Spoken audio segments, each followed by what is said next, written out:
కాబట్టి అక్కడికెళ్ళి తద్దినం పెడితే అక్కడికెళ్ళి పితృదేవతల పేరు చెప్పి దానాలు చేస్తే మీ తండ్రి తరిస్తాడు రా అని మంత్రులతో అనిపిస్తే నాన్నగారు 5గురు వెళ్ళిపోతారు. వెళ్ళిపోయేటప్పుడు అమ్మా నువ్వురా అంటారు. వాళ్ళ ధర్మానికి వాళ్ళు కట్టుబడి వెడితే మన ధర్మం మనకి తెలుసు, వాళ్ళ 6గురిని చంపేయడం తేలికైపోతుంది. ఎందుకంటే వారణావతానికి వెళ్ళారు, ఏదో వాళ్ళ నాన్నగారికి కాస్త పుణ్యకార్యాలు చేసి పిల్లలు వచ్చేస్తారనుకుని భీష్ముడు, ద్రోణుడు, విదురుడు మొదలైన వాళ్ళందరూ యామరి ఉంటారు, పట్టించుకోరు. అప్పుడు మనం చంపేయచ్చు. కాబట్టి ఇది మీరు బయట పడకండి.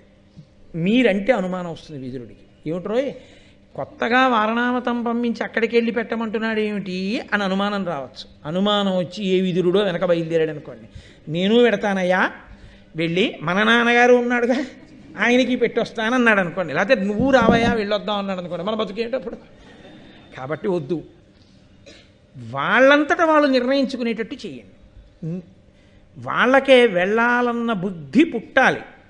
కాబట్టి మంత్రులు వచ్చి ఏదో ఆ వారణావతం గురించి మీ దగ్గర పొగడాలి. అది పాండవులు వింటుండగా పొగడాలి. ఏ నాన్న మీరు వెళ్తారా అని మీరు ఎంతో ప్రేమగా అడిగినట్లు అడగాలి. తమ్ముడు గుర్తొచ్చి తమ్ముడిని ఉద్ధరించడానికి మీరు తమ్ముడి పిల్లల్ని పంపిస్తున్నట్టు ఉండాలి. అప్పుడు వాళ్ళు వెళ్ళాలి. అప్పుడు మిగిలిన వాళ్ళకి అనుమానం రాదు. వీడు ఇంకా చిన్న పిల్లాడు, వీడు ధృతరాష్ట్రుడి కొడుకు. వీడి ఇలాంటి మాటలు చెప్తుంటే ఒరే నా తమ్ముడి ఉత్తమగతుల పేరు చెప్పి నేను ఇలాంటి పని చేయనని ఈడిచి దవడ మీద కొట్టద్దండి ధృతరాష్ట్రుడు. కొట్టలేదు, తప్పకుండా చేద్దాం నాన్న అన్నాడు. ఏ కొడుకు యొక్క ప్రబోధం తండ్రి ఇలాంటి అధర్మానికి వింటాడో అక్కడ చేటు రాక ఏమొస్తుంది? పెద్దరికాలు వయసు చేత రావు, పెద్దరికాలు ముందు పుట్టడం చేత రావు. పెద్దరికం వచ్చేది పరిణితి చేత వస్తుంది. ఆ పరిణితి ఎక్కడుంటుందో అక్కడ పెద్దరికం ఉంటుంది. కేవలం వయసు చేత అన్ని వేళలా పెద్దరికాన్ని ఇవ్వడం చాలా కష్టం. నేను మన్నింపబడదనుగాక. కాబట్టి అలా చేద్దామని ఆ మంత్రుల్ని పిలిపించి ఒక రోజున ఆ వారణావతం గురించి గొప్ప స్తోత్రం చేయించాడు. గంగా తీరం, ఎటువంటి ప్రదేశం, ఎటువంటి జలపాతాలు, ఎటువంటి చెరువులు, ఎటువంటి అరణ్యాలు, ఎటువంటి పుష్పాలు, ఎటువంటి పక్షులు, ఎటువంటి క్రూర మృగాలు, అక్కడ వేటాడాలి, పాపం ఆ ప్రజల్ని రక్షించాలి. ఇవన్నీ వీళ్ళని యువరాజువు కాబట్టి నీ కర్తవ్యం సుమా అని చెప్పించడం. అన్నీ చెప్పించిన తర్వాత అకస్మాత్తుగా కొద్దిగా కళ్ళమ్మట నీళ్లు పెట్టేసుకున్నట్టు ఉత్తరీయంతో ఇలా తుడిచేసుకుని పాండురాజు గుర్తొచ్చి అయ్యో ఈ పిల్లలు వెళ్ళి పాండురాజుకి చేస్తే బాగుండు అనిపించినట్టుగా, ఎంత ప్రణాళికో చూడండి. నిజంగా అంతకన్నా దారుణమైన రాజకీయం ఇంకేముంటుందండి అని అన్నాడు. పాండుకుమారులం పిలువ పంచి సుహృన్నివహంబు నొద్ద ఆ పాండుతలంచి నిర్గళిత బాష్ప కరాళ కపోల యుగ్ముడై పాండు మహీషు కంటే అతి భక్తుల మిమ్మొకడేను పంచదన్ పాండు యశోర్థులారా ఇది పథ్యము కాగా తలంపుడు ఆత్మలోన్. ఆ వారణావతాన్ని గురించి తాను కూడా వినడం వల్ల తనకేదో స్ఫురణకొచ్చినట్టుగా 5గురిని దగ్గరికి పిలిచి, నాన్న ఇలా దగ్గరికి రండి, నువ్వు వచ్చారో లేదో కనపడదుగా, ఓసారి తడిమి చూసి పాండుకుమారులం పిలువ పంచి సుహృన్నివహంబునొద్దన పాండుతలంచి, ఏదో పాండురాజు తనకి గుర్తొచ్చినట్టుగా, మా తమ్ముడు ఏమిటో నాకన్నా చిన్నవాడు, నాకు చెయ్యవలసినవాడు వాడు అని ఇంకా మిగిలిన మాట రానట్టుగా, కంఠం గాద్గదికమైపోయినట్టుగా, కన్నులంబట నీరు తెచ్చేసుకుని ఉత్తరీయంతో కళ్ళు తుడిచేసుకుని చాలా బాధపడిపోతూ, అయ్యో పెద్దనాన్నగారు ఎందుకండి అలా కుమిలిపోతున్నారు, బాధపడకండి పెద్దనాన్నగారు అనిపించుకుని, నాన్న మీరు పాండురాజు కొడుకులరా, నా తమ్ముడిని తలుచుకుంటే నా మనసు పొంగిపోతుందిరా నాన్న, నేనొక్క మాట చెప్తాను, ఇది కాదనకండి, నా తమ్ముణ్ణి ఉద్ధరించడం నా వలన కాదు, అన్నగారిగా కొడుకే చెయ్యాలి, చెయ్యవలసినటువంటి కర్తవ్యం, అది కొడుకు చేస్తేనే అందేది. అందుకుని నాన్న నేను మిమ్మల్ని అడుగుతున్నాను, ఇలా అడిగానని ఏమనుకోవద్దు, నా తమ్ముణ్ణి ఉద్ధరించండిరా, మీరు వారణావతానికి వెళ్ళి అక్కడ బ్రాహ్మణులకు గొప్ప గొప్ప దానాలు అవి చేసి నా తమ్ముడు ఉత్తమగతులు పొందేటట్టు చెయ్యండిరా అని. చూసిన వాళ్ళందరూ అబ్బా ఏమి భాతృభక్తి, ఏమి ప్రేమ నిజంగా పాండురాజు మీద. ఆ పిల్లల్ని పంపించి ఉద్ధరించాలని, ధర్మరాజు వృద్ధిలోకి రావాలని కళ్ళు లేకపోయినా ఎంత విశాల మనస్కుడు రాయి ధృతరాష్ట్రుడు అనుకుంటున్నారు తప్ప ఆయన ఎంత పెద్ద నటుడో, ఎంత గొప్పగా నటించేస్తున్నాడో ఎవరికి తెలుసు? ఇది ధృతరాష్ట్రుని యొక్క నిజస్వరూపం. పెనువేప విత్తు, పైకి దొరకడం. కాబట్టి ఇప్పుడు పాపం వాళ్ళు ధర్మమునకు కట్టుబడతారు. వాళ్ళు అమాయకులు అని మీరు అనుకోకూడదు. వాళ్ళకేమిటో తెలుసా అండి, వాళ్ళు ధర్మమునకు కట్టుబడి ఉంటారు. మా నాన్నగారు తరిస్తారు, మా పెద్ద నాన్నగారు చెప్పారు, అంతే. మా పెద్ద నాన్నగారు చెప్పిన మాట మేము వినాలి. ఇందుకు కదండి ఆర్షధర్మంలో గొప్పతనం ఎక్కడొచ్చిందంటే, తానే డబ్బు ఖర్చు పెట్టుకోవచ్చు, తానే సంబంధం చూసుకోవచ్చు, తానే పెళ్ళంతా చేస్తుండొచ్చు. అన్నగారు 5 రూపాయలు ఇవ్వలేనివాడు అయి ఉండొచ్చు, అయినా తన పేరు వేసుకోడు. అన్నగారి పేరు వేసి తండ్రి లేకపోతే నా తమ్ముడు ఫలానా వాడైనటువంటి వాడి కుమార్తె యొక్క వివాహ సందర్భమున అని అన్నగారు వదిన గారు పిలుస్తారు. ఆ పెద్దరికానికి అంత గౌరవం ఇస్తారు. అది ధర్మం. ఆ కట్టుబడిన ధర్మం నిన్ను కాపాడుతుంది అని. ఆయనకి పెద్దరికం వచ్చిందని మీరు అనుకోకూడదు. నువ్వు కట్టుబడిన ధర్మం నిన్ను కాపాడుతుంది. నువ్వు ఆయనకి పెద్దరికం ఇవ్వడం చేత నువ్వు పెద్దవాడి అవుతావు. నువ్వు పూజ చేయడం చేత నువ్వు పూజార్హుడు అవుతావు. నువ్వు కృతజ్ఞుడు అవడం చేత నువ్వు లోకమునకు ఆదర్శం అవుతావు. కాబట్టి ధర్మమునకు వాళ్ళు కట్టుబడ్డారు. ఇదే వాళ్ళని రక్షిస్తుంది. ధర్మో రక్షతి రక్షిత. ఎవడు ఈ ధర్మాన్ని అడ్డుపెట్టి తన కార్యాన్ని సాధిద్దాం అనుకున్నాడో వాడు పాడవుతాడు. కాబట్టి ఇప్పుడు వాళ్ళు పెద్ద నాన్నగారు చెప్పారు, మా నాన్నగారు తరించాలి, కాబట్టి మేము తప్పకుండా వెడతాం. వెళ్ళి వారణావతంలో మేము చెయ్యవలసినటువంటి పనులన్నీ చేస్తాం. పెద్దనాన్నగారండి మేము ఇప్పుడు బయలుదేరాం. ఏదో చూశాడు ముహూర్తం, చూసి ఇదిగో ఫలానా అప్పుడు బయలుదేరాడు. భీష్ముడు విన్నాడు, ద్రోణుడు విన్నాడు, కృపాచార్యులు వారు విన్నారు, విదురుడు విన్నాడు, అందరూ విన్నారు. ఓహో పాపం ఎంత మంచి మాట చేశాడు, ఉత్తర క్రియలన్నీ చేయించాడుగా, పాండురాజు యొక్క అస్థికల కలశ పట్టుకొస్తే అలాగే పాపం మంచి పని చేయిస్తున్నాడు అనుకున్నారు. వాళ్ళు కూడా అనుకున్నట్టున్నారు, అలా అనుకోలేదు. ఎందుకంటే ఆయన కళ్ళ ముందు పుట్టినవాడు ధృతరాష్ట్రుడు. వీడి బుద్ధి ఏమిటో ఆయన నోటితో బయటపడకపోయినా కనిపెట్టలేని అమాయకులు కారు వాళ్ళు. నమ్మినట్టున్నారు, వాళ్ళ పరాకులో వాళ్ళు ఉన్నారు.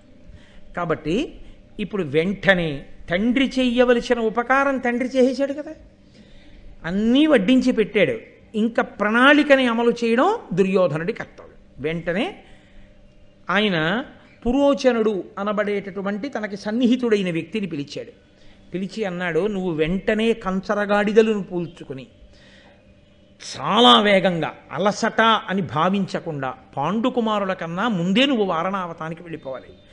ఈ కార్యసిద్ధి అగుడును నీ కథమున అఖిల దారుణీ రాజ్యము నాకేకాధిష్ఠితమగు, ఇది నీకును నిత్యోపభోగ నిలయమ కాదే. నువ్వు నా కార్యాన్ని సాధించు, నీకు నిత్యము భోగమే. రాజ్యం నాదవుతుంది, నీకు నిత్యభోగం వస్తుంది. ఏం చేయాలో తెలుసా నువ్వు చేయవలసింది? నువ్వు తొందరగా పాండుకుమారులైనటువంటి పాండవులు వచ్చే లోపలే వారణావతానికి వెళ్ళిపోవాలి.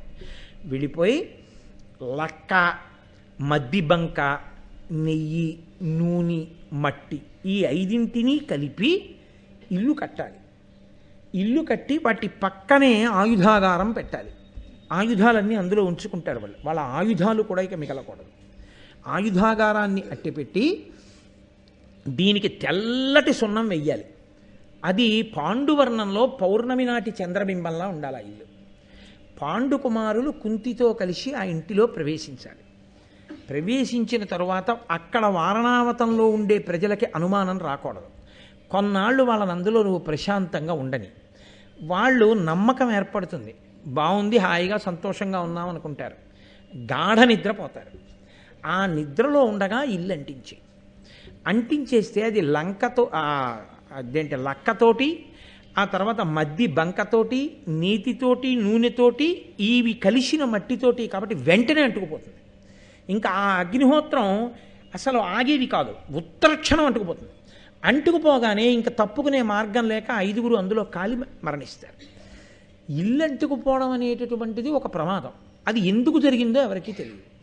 వార్త ఒక్కటే ఇక్కడికి వస్తుంది, పాండవులు కుంతీ సహితులై మరణించారు. అందరూ ఏడుస్తారు, అంతకన్నా ముందు మేము ఏడుస్తాం, అయిపోతుంది. ఇది నువ్వు సాధించి పెట్టాలి. కాబట్టి ముందు వెళ్ళి అటువంటి ఇల్లు నిర్మాణం చేయి. ఆయన గబగబా బయలుదేరాడు. ఆ పురోచనుడు అక్కడికి వెళ్ళాడు. వారణావతంలో అటువంటి ఇల్లు ఒకదాన్ని నిర్మాణం చేసేసాడు. పాండవులు పెద్దనాయన గారి ఆజ్ఞ ప్రకారంగా బయలుదేరి రథాల్లో వెడుతున్నారు. ఆ హస్తినాపురంలో ఉన్న వాళ్ళు అనుకున్నారు, పాండురాజు గారి ప్రతిరూపమైనటువంటి ఈ 5 పాండవులు ఇక్కడ ఉన్న కారణం చేత నిత్యం మనం అందరం ఎంతో సంతోషిస్తున్నాం. ధర్మరాజు యువరాజు అయ్యాడు. అకస్మాత్తుగా 5 కుంతీ సహితులై వారణావతానికి వెళ్ళి ఉండవలసిన అవసరం ఉంది. ఇందులో దుర్యోధనుడి దుర్బుద్ధి లేదు కదా అనుకున్నారు. దాస్తే మాత్రం దాగుతుందండి. ఆయన అన్నాడు, నాకు మంచి పేరు రావడానికి ఈ మధ్య దానాలు బాగా చేస్తున్నాను నాన్నగారు అన్నాడు. దొంగ దానాలు చేస్తే ప్రజలకి తెలియదు. ఎవడు త్రికరణ సిద్ధిగా నిష్కాపట్యంగా చేస్తాడో, ఎవడు దానం చేస్తే ఆ తర్వాత ఏదో దృష్టిలో పెట్టుకుని దానం చేస్తుంటాడో కనిపెట్టలేనంత అమాయకుల ప్రజలు. కాబట్టి ఇప్పుడు బయలుదేరాడు. బయలుదేరితే విదురుడు కొంత దూరం వీళ్లతో పాటుగా వచ్చి ధర్మరాజు గారితో ఎవరికీ అర్థం కాని రీతిలో మాట్లాడాడు. అదో చమత్కారం. కొంతమంది మాట్లాడతారు. ఆ మాట్లాడిన మాటలు ఏమిటో ఆ మాట్లాడిన వాడికి తెలుస్తుంది, ఆ మాటలు విన్నవాడికి తెలుస్తుంది. ఆ పక్కనే కూర్చున్నా ఏమీ తెలియదు. ఏమైంది నిన్న అనుకున్నది అంటాడు. వెళ్ళానండి. కనబడ్డాడు ఆయన. కలిశారు. నేను పంపించానని చెప్పావా? అయ్యో మీరు పంపించారని చెప్పగానే ఎంత సంతోషపడిపోయాడోనండి. తప్పకుండా చేసేస్తానన్నాడు. మీరు అనుకున్న దానికన్నా ముందే చేస్తానన్నాడు. చాలా సంతోషం, ఎందుకైనా మంచిది, ఇంకోసారి వెళ్ళి కలు, తప్పకుండా నేను కలిసి మళ్ళీ మీతో మాట్లాడతానన్నాడు. ఇది విన్నాడు పక్కవాడు. ఏమైనా అర్థమైందా? ఈయన ఎందుకు పంపాడో, ఆయన ఎవరి దగ్గరికి వెళ్ళాడో, ఆయన ఏం మాట్లాడాడో, ఆయన ఏం చేస్తా అన్నాడో, ఎప్పట్లోపల చేస్తా అన్నాడో, ఎప్పట్లోపల చెయ్యాలో, మళ్ళీ ఈయన ఎవరి దగ్గరికి వెళ్ళాలో, ఎప్పుడు వెళ్ళాలో ఏమైనా అర్థమైందా? ఏమీ అర్థం అవ్వదు. కొందరి మాట తీరు అంత చమత్కారంగా ఉంటుంది. కొంతమంది వాళ్ళే ప్రశ్న వేసుకుని వాళ్ళే జవాబు చెప్తారు. నాకు ఆ విశాఖపట్నంలో ఒక కుటుంబంతో పరిచయం ఉండేది. ఏమిటి ఇలా వచ్చారు, ఎప్పుడు రారు మా ఇంటికి, ఇలాంటి వారు ఇలా వచ్చారు. అవును పాపం మీకు ఖాళీ ఏముంటుందండి, నిజమే పాపం, ఏదో ఎప్పుడూ ఇబ్బందిలో ఉంటారు, ఏం వస్తారు, మీ అమ్మగారు వాళ్ళు అందరూ బాగున్నారు, ఎందుకు బాగుండరు మీ అమ్మగారు, మీ అందరూ భక్తి కలిగిన కూడా సంతోషంగా. ఆవిడే ప్రశ్న ఆవిడే జవాబు. 20 నిమిషాలు ఆవిడ మాట్లాడాక నేను వెళ్ళొస్తానండి అన్న తర్వాత, అవును పాపం మీరు ఎక్కడ కూర్చోడానికి ఎక్కడ, చాలా సంతోషం, ఇన్ని విషయాలు చెప్పారని. ఇన్ని విషయాలు నేనేం చెప్పాను? ఆవిడే ప్రశ్న వేసుకుని ఆవిడే చెప్పేసి.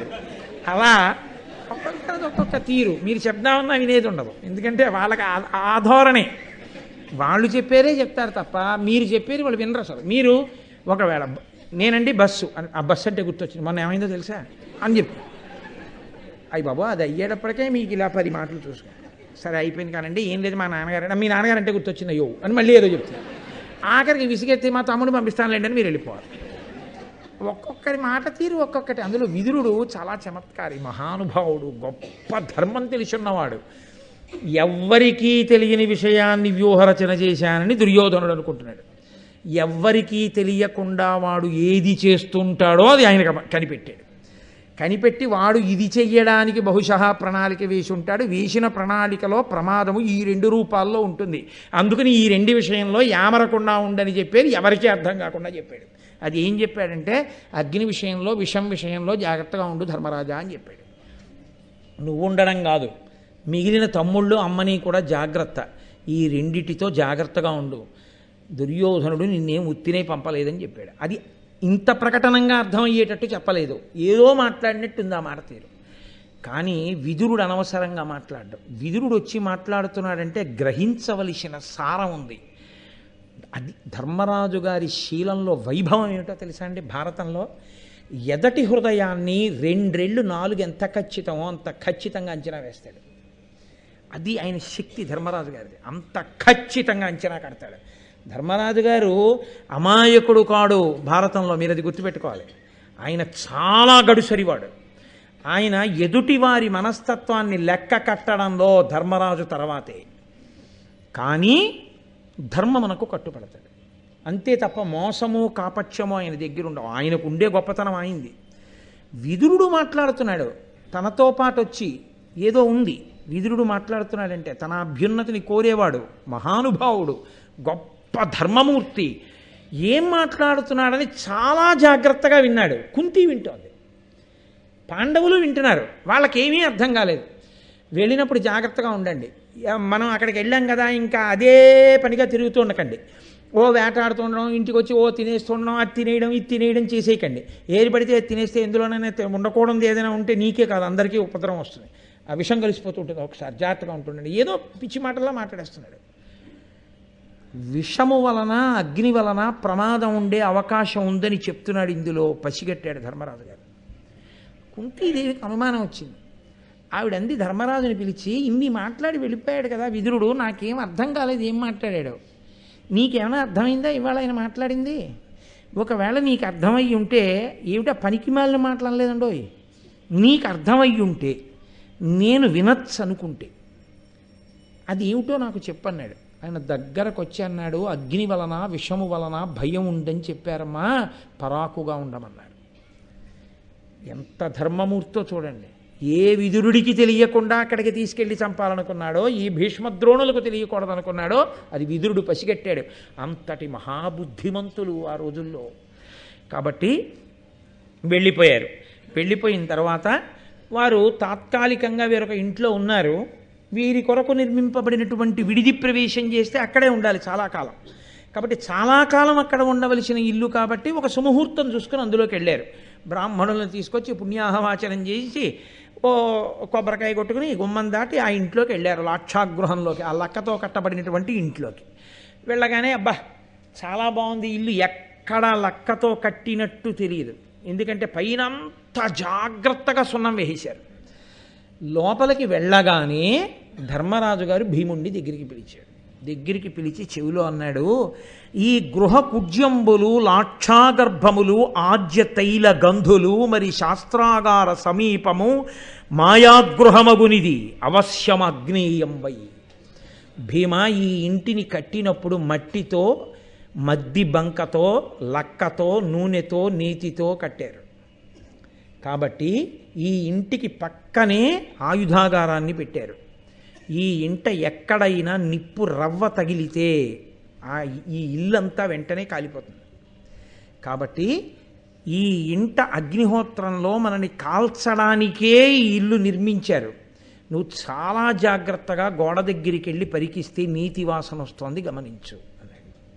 కాబట్టి అగ్ని ప్రమాదం ఉంది, మనకి పొంచి ఉంది, ఇదే విదురుడు హెచ్చరించాడు అన్నాడు. అంటే భీముడు అన్నాడు, దిక్కుమాలిన దుర్యోధనుడు అన్నీ ఇలాంటి పనులే చేస్తాడన్నయ్యా, అసలు మనం ఈ ఇంట్లోకి రాకముందు ఎక్కడున్నామో అక్కడికి వెళ్ళిపోయి ఈ ఇంటికి రాత్రి మనమే నిప్పెట్టేద్దాం అన్నాడు. అంటే అది ధర్మరాజు అంటే. ఆయన ఏమన్నాడో తెలియదు. బలం భీముడిది, ధార్మికమైన ఆలోచన ధర్మరాజుది. నడిపిస్తాడు. వీళ్ళు వశవర్తులు అవుతారు ఆ ధర్మానికి. అక్కడుంది విజయం అంతా. ఆయన అన్నాడు, ఇది ఎవరు కట్టించారు? మనకి విడిది అని ధృతరాష్ట్ర మహారాజు కట్టించాడు. ధృతరాష్ట్రుడెవడు? మన పెదనాన్న. మన పెదనాన్నగారి పట్ల మనం గౌరవంతో ఉంటామన్న మన ధర్మానికి కదా తాతగారైన భీష్ముడు, గురువైన ద్రోణుడు, కృపుడు, పెదనాన్నగారైనటువంటి ఆ విదురుడు, ఆ పినతండ్రి గారైనటువంటి విదురుడు మొదలైన వాళ్ళు మనని గౌరవిస్తారు.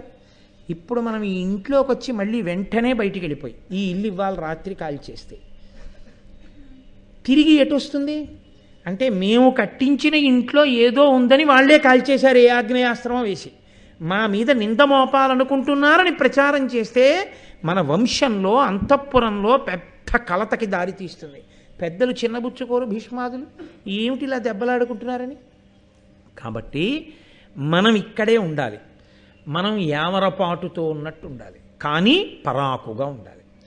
పగలింట్లో ఇక్కడ ఉండకూడదు. పగలంతా వేటాడడానికి వెళ్ళిపోవాలి, రాత్రి తిరిగి రావాలి.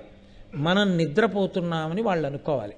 మనం నిద్రపోతున్నట్లు ఉంటూ అత్యంత పరాకుగా మన జాగ్రత్తలో మనం ఉండాలి. ఎవరైనా నిప్పంటిస్తారేమో చూసుకుంటూ ఉండాలి.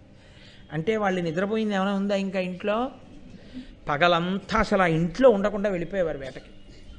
బాగా చీకటి పడిన తర్వాత ఇంటికి వచ్చేవారు. దీని మీద పురోచనుడు చేసిన ఆలోచన ఏమిటో తెలుసా అండి?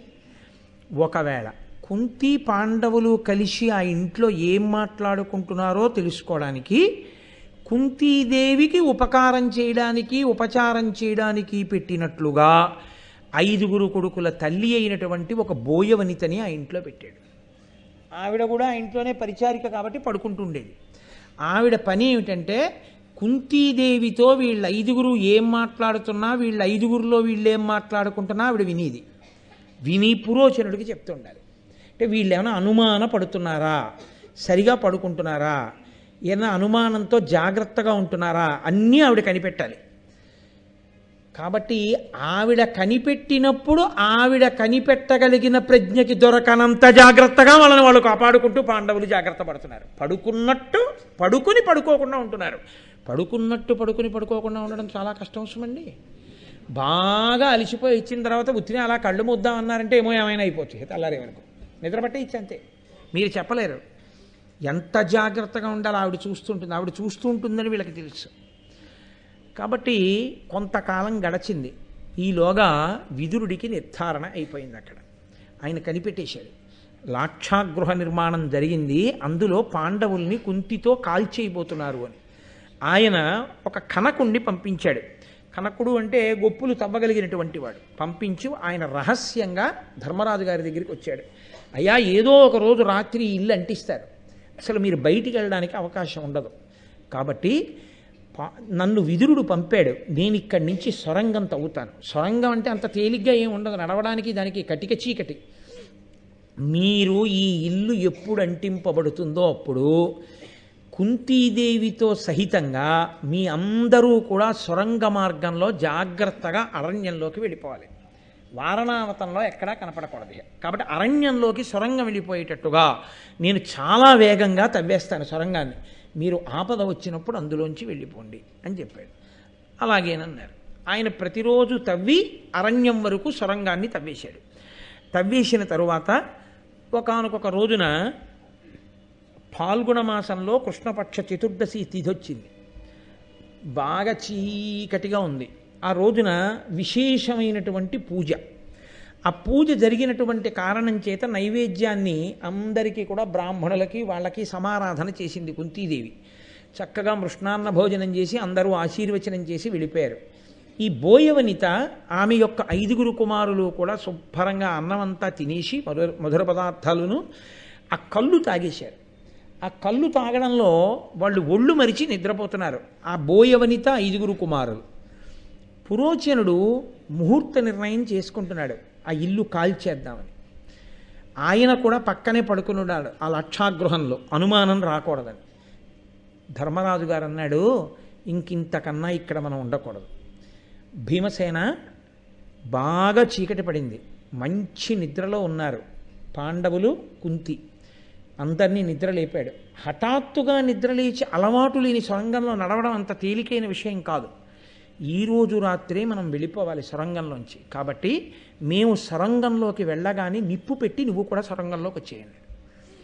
కుంతీదేవిని తీసుకెళ్లి 4 పాండవులు లోపలికి వెళ్ళారు. భీమసేనుడు ఆ లక్క ఇంటికి నిప్పు పెట్టాడు ఆయుధాగారంతో కలిపి. అది నెయ్యి, నూనె, ఆ మద్ది బంక, లక్క ఇవి ఎంతలో అంటుకుంటాయండి? ఇల్లు వెంటనే అంటేసుకుంది.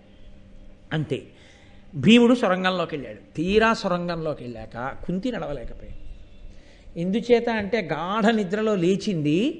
ఆవిడేం సామాన్యమైన వనిత, మహాతల్లి పాండురాజు గారి యొక్క భార్య, మహారాజ్ఞి. ఆవిడ కర్మ, ఆవిడ నడవలేకపోయింది. అర్జునుడంతటి వాడు తడబడిపోయాడు, అడుగులు పడలేదు. అటువంటి స్థితిలో నిజంగా భీమసేనుడు కారణజన్ముడండి, వాయుపుత్రుడు. నమస్తే వాయో త్వమేవ ప్రత్యక్షం బ్రహ్మాసి అని కదా. అది ఊపిరి పోస్తాడు మహానుభావుడు ఆ వాయుదేవుడు. ఎక్కడ ధర్మం ఉందో, ఎక్కడ దేవతానుగ్రహం ఉందో అక్కడ రక్షణ ఏదో ఒక రూపంలో ప్రసరిస్తుంది. కాబట్టే విదురుడు అంత జాగ్రత్త పడి అక్కడి నుంచి కనకుణ్ణి పంపాడు. కనకుణ్ణి పంపకపోయి ఉంటే విదురుడు, నేను చెప్పాను కదా వాళ్ళు యామరపాట్లో ఉంటారులే అనుకుని ఉంటే, నిజంగా కానీ పురోచనుడు ఆ ఇంటిని అంటించేస్తే తప్పుకోవడం వాళ్ళకి సాధ్యం కాదు. అటువంటి ఇంటికి కనకుణ్ణి విదురుడు పంపి సొరంగం తవ్వుతున్నాడన్న విషయం కట్టిన పురోచనుడికి కూడా తెలియదు, ఆ ఇంట్లో ఉన్న భోయకాంతకి తెలియదు. అంత జాగ్రత్తగా తవ్వేశాడు ఆయన. కాబట్టి వీళ్ళే ఇంటికి నిప్పు పెట్టి వెళ్ళిపోయారు. చూడండి, ఆపద నుంచి తప్పుకోవడం, మనకి రాబోయే కష్టానికి ముందే విరుగుడు కనపడడం, పరమేశ్వరానుగ్రహం ఎక్కడుంటుందో అక్కడ అలా కలిసి వస్తుంది. కలిసి వచ్చి ఆపద నుంచి తప్పుకుంటాడు. ఎక్కడ పరమేశ్వరానుగ్రహం ఉండదో, ఎక్కడ ధర్మం ఉండదో, ధర్మము లేని చోట ఈశ్వరానుగ్రహం ఉండదు. అక్కడ రక్షింపబడే అవకాశం ఉన్నా కూడా తలుపులు మూసుకుపోయి ఆ మాట మీకు ఆ సమయానికి చెవిన పడకుండా అయిపోతుంది. అదే ఆ ఒక్క మాట వినుంటే చచ్చిపోయి ఉండేవాడు కాదండి. అదేమి ప్రారంధం, ఆ ఒక్క ఫోనే రిసీవ్ చేసుకోలేదు. జరిగింది అలా. నాకు చెప్పడం ఇష్టం లేక నేను చెప్పట్లేదు. సరే, అసలు నేను ఇంక దాని గురించి కనీసం సంకేతించడం కూడా నాకు ఇష్టం లేదు. యథార్థంగా జరిగింది ఈ దేశంలో అలాంటి సంఘటన ఒకటి. అదే దురదృష్టం, అదే ఈశ్వరానుగ్రహం లేదు అనడానికి గుర్తు. కాబట్టి బ్రతికారు పాండవులు, బ్రతికింది కుంతి. ఒక్కటే కారణం, వాళ్ళ ధర్మం వాళ్ళని రక్షించింది. ఇప్పుడు తీరా లోపలికి వెళ్ళిన తరువాత పొగ సెగ ఉంటాయి కదండి సొరంగంలోకి, అందులో చిక్కడిపోయి పడిపోయారనుకోండి, ఇంకేముంది వాళ్ళకి మాత్రం మార్గం ఇది వెళ్ళడానికి. వెనక్కి వెళ్ళలేరు, ముందుకు నడవలేరు. కటిక చీకటి, దీపమా వెలుతురా ఏముంటుంది అందులో? అకస్మాత్తుగా వెళ్ళిపోతున్న వాళ్ళకి. కడునిద్రగానక తొడరుచు వడిగొని నడవంగ నేరక తడయుచున్న నిరిగి చెచ్చెర తల్లి అరకట నిడి ధర్మసుత విజయుల తన వితత బాహు యమళంబు నెక్కించి యముల నుత్సంగంబు లెక్కించుకొని భీముడక్కజముగ నరిగెడు రయమున తరులు సాల్వడి మ్రొగ్గ పదఘట్టనంబుల చదిసి రాలు నురుముగాగ ఇట్లు నిరయంగా సత్వంబు మెరసి రాతిరెల్ల నొరక పవన తనయుడరిగే పవలు సనినట్లు చీకటి ఎనక ముండ్లు గండ్లు ననక తెరలి. ఆ గబగబా నడవలేక పడిపోతున్నటువంటి కుంతీదేవిని ఎత్తుకుని ఇలా మెడల మీద వేసుకున్నాడు. ఏదో ఉత్తరీయాన్ని ఇలా తీసి ఇలా వేసేసుకుంటారు చూశారు, అలా కుంతీదేవిని తీసి ఇలా మెడ మీద వేసేసుకున్నాడు. ధర్మరాజు గారిని అర్జునుణ్ణి తీసుకుని 2 భుజాల మీద ఎక్కించేసుకున్నాడు. నకులుణ్ణి సహదేవుణ్ణి 2 చేతులతో ఎత్తుకుని తన ఒళ్ళో కూర్చోపెట్టుకున్నట్టుగా పట్టుకుని ఎంత వేగంగా వెళ్ళిపోయాడంటే ఆ కటిక చీకట్లో ఆ సొరంగంలో ఆయన వెడుతూ ఉంటే ఆయన శరీరపు రాపిడికి కొమ్మలు విరిగి పడిపోయి ఆయన పదఘట్టనలకి శిలలు పిండైపోతుండగా అత్యంత వేగంతో పగటిపూట అనాయాసంగా నడిచి వెళ్ళిపోయిన వాడు వెళ్ళిపోయినట్టుగా సొరంగ మార్గంలో చాలా తొందరగా అరణ్యానికి చేర్చేశాడు. ఇంతటి బాహుబలం మహానుభావుడు ఈశ్వరుడు అటువంటి స్థితిని ఏర్పాటు చేశాడు. అయితే సొరంగ మార్గంలో అలా ఎక్కించుకుని అలా పట్టుకుని వెడుతుంటే ఒళ్ళోకి నకుల సహదేవులు ఉన్నారు, ఈ మోచేతులు. అందులో మోచేయి కొట్టుకుందనుకోండి అలా ఇలా ఉంటుంది. ఆ సొరంగం విశాలంగా తవ్వుతారేమిటి, అది మోచేతులకు కొట్టుకుంటుంటే ఎంతసేపు తీసుకెళ్ళగలడు. కానీ ఆయన బలం అటువంటిది. అందుకే పుట్టగానే శిలలు భిన్నమైపోయాయి. ఆయన మోచేతుల ఒరిపిడికి శిలలు గుండలైపోయి కింద పడిపోయి ఆయన పగటిపూట వెళ్ళినట్టు నడిచి వెళ్ళిపోతుంటే ముళ్ళు రాళ్ళు ఇవన్నీ పిండైపోయి చెట్ల కొమ్మలు విరిగిపోయి అంత వేగంగా కటిక చీకట్లో గంగానది దక్షిణ తీరానికి తీసుకెళ్ళి ఈ 5గురిని ఆమరునాటి సాయంకాలం వరకు నడిచాడండి మహానుభావుడు. ఏ సామాన్యమైన నడక నడిచారనుకుంటున్నారా? అమ్మయ్యా బతికాం 5గురం తల్లి అని వీళ్ళని ఇంత ఎత్తుకుని తీసుకొస్తే వాళ్ళు బడలిపోయారు. ఆ కుదుపులు ఎత్తుకు తీసుకొచ్చిన వాడు సంతోషంగా ఉన్నాడు. అది భీమబలం అంటే. పరమేశ్వరుడు ఎంతంత గొప్ప స్థితిని, ఎక్కడ ధర్మం ఉందో అక్కడ ఇవన్నీ ఉంటాయండి. ధర్మం ఒక్కటే. అందుకే సమస్త వాంగ్మయము యొక్క ప్రయోజనం ఒక్కటే. ధర్మాన్ని పట్టుకో, ధర్మాన్ని పట్టుకో, ధర్మాన్ని పట్టుకో. నువ్వు ధర్మాన్ని ఒక్కదాన్ని పట్టుకో, నీకు అన్నీ కలుగుతాయి. నువ్వు ధర్మాన్ని ఒక్కదాన్ని విస్మరించి ఏవి పట్టుకో నిన్ను రక్షించవు. కాబట్టి అది మనకి నిరూపణం చేస్తారు ఇటువంటి ఘట్టాల్లో పెద్దలు. కాబట్టి ఇప్పుడు ఆయన తీసుకెళ్ళి అరణ్యంలో పడుకోబెట్టాడు. ఆ ఇల్లు కాలిపోతోంది. వారణావతంలో వాళ్ళందరూ సంతోషించారు, పాండవులు కుంతి వచ్చారని. వాళ్ళు పరుగు పరుగున ఆ లక్షాగృహం దగ్గరికి వచ్చారు. అరే రే పాండవులు 5గురు కాలిపోయారు, కుంతి కాలిపోయారు. పాపం గబగబా ఇంట్లోకి వెళ్ళే ప్రయత్నం చేశారు, కానీ అది అంటుకున్నటువంటి కొన్ని నిమిషములలో కాలిపోతుంది. కాబట్టి కాలిపోయి బూడిదైపోయింది. అయిపోయిన తర్వాత వీళ్ళు గబగబా లోపలికెళ్ళి ఏది కుంతి శవం ఏది పాండవుల శవం అని వెతికారు. వెతికితే ఆ బోయకాంత ఆమె 5గురు కుమారుల యొక్క అస్థిపంజరాలు ఉన్నాయి. అవే కుంతి 5గురు కుమారుల అస్థిపంజరాలు అనుకుని వారణావతంలో ఉన్న వాళ్ళందరూ ఏడిచారు. ఎవడా ఇల్లు కట్టాడో ఆ పురోచనుడు కూడా కాలి మరణించాడు.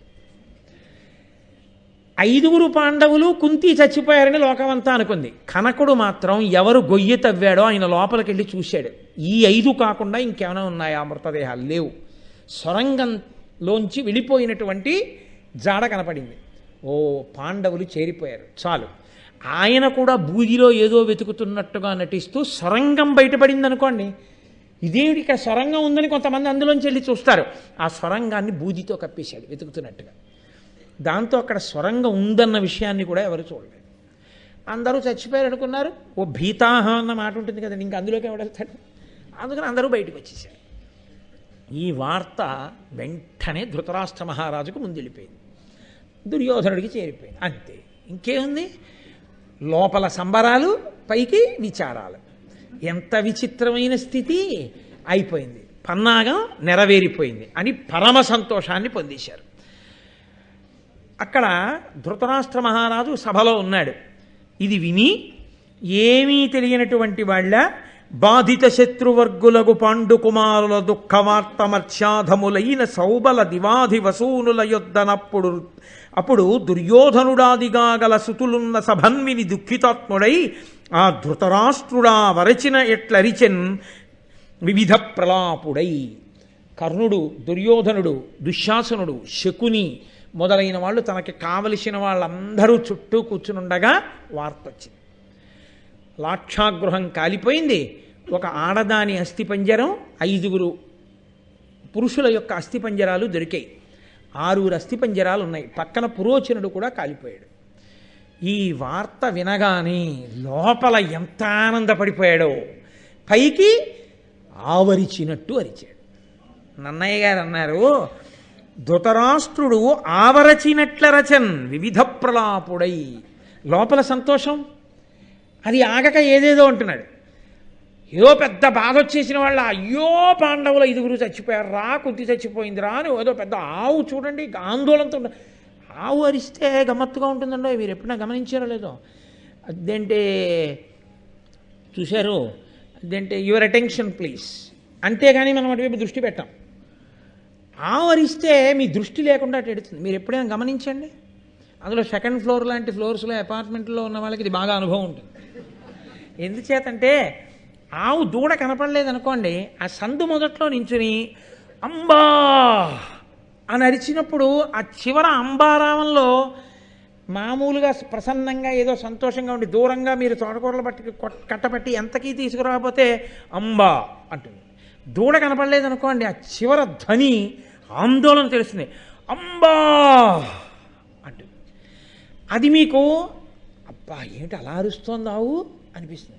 పైగా అది గబ్బ గబ్బ గబ్బ నడుచుకుంటూ ఇలా సందుల వంక చూస్తూ మళ్ళీ ఆగి మళ్ళీ ఓసారి అరిచి మళ్ళీ వెళ్ళిపోతుంటుంది ఆ దూడ కోసం. ఆఖరికి ఆ దూడ ఎక్కడో కనబడి అంబే అంట అని అది పరిగెత్తుకుంటూ దీని దగ్గరికి వచ్చి దీని పొదుగులో కొమ్మితే దాని ఆనందం చూడాలి. ఇలా వెనక్కి తిరిగిపోయి నడుం ఊగిపోయేటట్టుగా దూడను నాకేసుకుంటుంది. ఎంత సంతోషం! ఆ ఆవు దూడల ప్రేమ లోకంలో ఆశ్చర్యకరంగా ఉంటుంది. గోవు గోవత్సము అంటారు. అందుకే అపార్ట్మెంట్లో ఉన్న వాళ్ళకి బాగా తెలుస్తుందండో ఈ విషయం, అంటే పరికించగలిగిన ప్రజ్ఞ ఉంటుంది. కాబట్టి ఆ ఆవు ఎలా అరుస్తుందో అంటే అంత ప్రేమ ఏడిచినట్టు అరిచాడు ధృతరాష్ట్రుడు. అరిచి ఇంకా వివిధ రకములైనటువంటి ధనులు చేస్తూ ఏడుస్తున్నాడు. పాపం భీష్ముడు వచ్చాడు, ద్రోణుడు వచ్చాడు, కురుపుడు వచ్చాడు, విదురుడు వచ్చాడు. ధృతరాష్ట్రుడు ఎలా ఏడుస్తున్నట్టున్నాడో అలాగే ఏడుస్తున్నట్టు విదురుడున్నాడు. అక్కడే ఉన్నారు ఏడుస్తున్నట్టున్న వాళ్ళు. రక్షించి రక్షింపబడి ఉన్నారని తెలియనట్టుగా ఏడుస్తున్నవాడు ఒకడు. తాను భక్షిద్దామనుకున్న వాళ్ళు భక్షింపబడలేదని తెలియక భక్షింపబడ్డారనుకుని ఏడుస్తున్న వాళ్ళు కొందరు. ఇది అన్నీ తెలుసున్నవాడు ఈశ్వరుడు. ఎవరు ఏడవాలో అందరూ ఏడుస్తున్నారు. కానీ ఏడిచిన వాడిని చూసి దొంగ ఏడుపు ఏడుస్తున్న వాళ్ళు కొందరు, దొంగ ఏడుపులో లోపల సంతోషంతో దొంగ ఏడుపు ఏడుస్తున్న వాళ్ళు కొందరు. ఇద్దరికీ లోపల సంతోషమే. అమ్మయ్య వాళ్ళు బతికేశారని దొంగ ఏడుపు ఒకళ్ళది, అమ్మయ్య వాళ్ళు చచ్చిపోయారని దొంగ ఏడుపు ఒకళ్ళది. మొత్తానికి సభలో మాత్రం ఏడుపులు ఉన్నాయి, కానీ 2 వర్గాలు ఉన్నాయి ఏడుపుల్లో. ఎంత విచిత్రమైన సంతాప సభలండి! లోకంలో ఇప్పటికీ లేవు. ఎన్ని చోట్ల కనపడవు ఇలాంటివన్నీని. కాబట్టి అయిపోయింది. మొత్తానికి ధృతరాష్ట్రుడు శాంతించాడు, దుర్యోధనుడు సంతోషపడ్డాడు. కానీ ఒక్కదానికి పాపం దుర్యోధనుడు ఏడిచేట, అయ్యో పాపం అపురోచనుడు చచ్చిపోయాడే, మనకి నమ్మిన బంటు ఎంత గొప్ప ఇల్లు కట్టాడు రావాడు, వాడు బతికుంటే బాగుండేదని ఏడిచాడు. అయిపోయింది. సూర్యాస్తమయం అయిపోయింది. వీళ్ళని తీసుకుని వెళ్ళాడు. మంచి దాహం, అంతటి బలశాలి, ఇంత కష్టపడ్డాడు కదండి. నీళ్ళు ఎక్కడున్నాయి ఎవరు చెప్తారు ఆ కటిక అరణ్యంలో. కాబట్టి వీళ్ళని ఆ చెట్టు కింద కూర్చోబెట్టి ఆయన చెట్టు ఎక్కి చుట్టూ చూశాడు. రామాయణంలో చాలా గొప్పగా ఉంటుంది. నీరు ఉన్న ప్రదేశాన్ని రాముడు ఎలా గుర్తిరిగేవాడో చెప్పడంలో అసలు ఆ లక్షణాలు వాల్మీకి చెప్తుంటే ప్రకృతి అందాలని వర్ణించడం వాల్మీకికే అబ్బా ఏమి రామాయణం అండి నిజంగా. రామాయణం అంటే మళ్ళీ రామాయణం చెప్పే బుద్ధి వస్తుంది, అంత గొప్ప రామాయణం. కాబట్టి అందులో ఏదో రెక్కలు తడిసిన పిట్టలు కనపడుతున్నాయి అంటే దగ్గరలో జలాశయం ఉంది లక్ష్మణ చూడంటూ ఉంటాడు రాముడు. ఆయన చెట్టు మీద నుంచి చూస్తే బోలెడండి అరవిరిసినటువంటి తామర పూలు, కొంగలు, క్రౌంచ పక్షులు, బెగ్గురు పక్షులు ఇలాంటివి కనబడ్డాయి. ఆ పక్షులు కనబడ్డాయంటే దగ్గరలో నీళ్లు ఉన్నాయని గుర్తు. నీళ్లుంటేనే కొంగ అవి ఉంటాయి. కాబట్టి నేను ఇదిగో ఇవాళ మధ్యాహ్నం ఒక ఇంటికి వెళ్ళా. ఆ ఇంట్లో ఈశాన్యంలో చక్కటి కొలను కట్టి తామర పూలు వేసి అందులో వాళ్ళు రంగురంగుల చేపలు వేసుకున్నారు. చిత్రం ఏంటో తెలుసా అండి, ఒక ఇంట్లో కొలను కట్టి కొలనులో తామర పూలు చేపలు వేస్తే తెలుసుకుని కొంగొచ్చి గట్టు మీద కూర్చుని పైకి వచ్చిన చేపల్ని తినేసింది. తినేస్తే ఆ ఇంటి యజమాని ఏం చేసుకున్నారంటే ఆ కొలను మీద వల వేశాడు. నేను ఇదేమిటి, నీటిలో చేపలు పట్టడానికి వల వేయడం చూసాం విన్నాం, తను పెంచుకుంటున్న చేపలకి మీద వలేసిన వాడు ఎవరిని నేను చూడలేదే అని అనుమానం వచ్చి దీని నీటి మీద వల ఏమిటి అని అడిగాను. అడిగితే అప్పుడు ఆ ఇంటి ఇల్లాలు చెప్పారు నాకు, ఏం లేదు గురువుగారు, కొంగొచ్చి ఒడ్డున కూర్చొని తినేస్తుంది చేపల్ని. 100 చేపల్లో 96 చేపలు తినేసింది, ఇప్పటికి 4 మిగిలాయి ధర్మార్థ కామమోక్షాల్లాగా. అందుకని వాటిని పెంచాలని మళ్ళీ కలియుగంలో ఏం చేశానంటే ఇదిగోనండి వల వేశాను దీని మీద, కాబట్టి ఇప్పుడు కొంగ తినేయలేదు. నా పక్కన ఉన్న ఆయన ఆర్గనైజేషన్లో చాలా అందవేసిన చెయ్యి, అనితర సాధ్యమైన కార్యాల నిర్వహణ ఎందు దక్షుడు, మీరు పట్టుకునే ఉంటారు. ఆయన ఈ వలకన్నంలో ముక్కెట్టి చేపతిందా అని ఎవరి దృష్టికోణం వాళ్ళది. కాబట్టి చాలా చమత్కారంగా ఉంటుంటాయి. నీరెక్కడుంటే అక్కడికి కొంగ వస్తుంది. కాబట్టి ఇప్పుడు ఆయన నీటి మడుగుని చూశాడు, గబగబా వెళ్ళి తాను కడుపు నిండా నీళ్లు తాగాడు. చిరుగులేనటువంటి తామరాకులు కోసి దోణెలు చేసి ఆ దోణెలలోకి నీరు పట్టాడు. తల్లికి ఆ మిగిలినటువంటి అన్నదమ్ములకి నీరు ఇవ్వడం కోసం ఆ దోణిలో నీరు పట్టుకుని వచ్చాడు. ఆయన వచ్చేటప్పటికి సూర్యాస్తమయం అయిపోయింది. అప్పటికే సూర్యాస్తమయం దాటిపోయింది. సూర్యాస్తమయం అయిపోయిందని నేనన్నంత తేలిగ్గా అనరు నన్నయ్య గారు.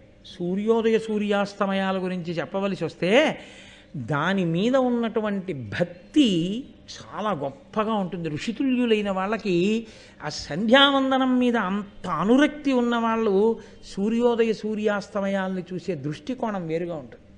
వెంటనే నన్నయ్య గారు అన్నారు, ధరణీ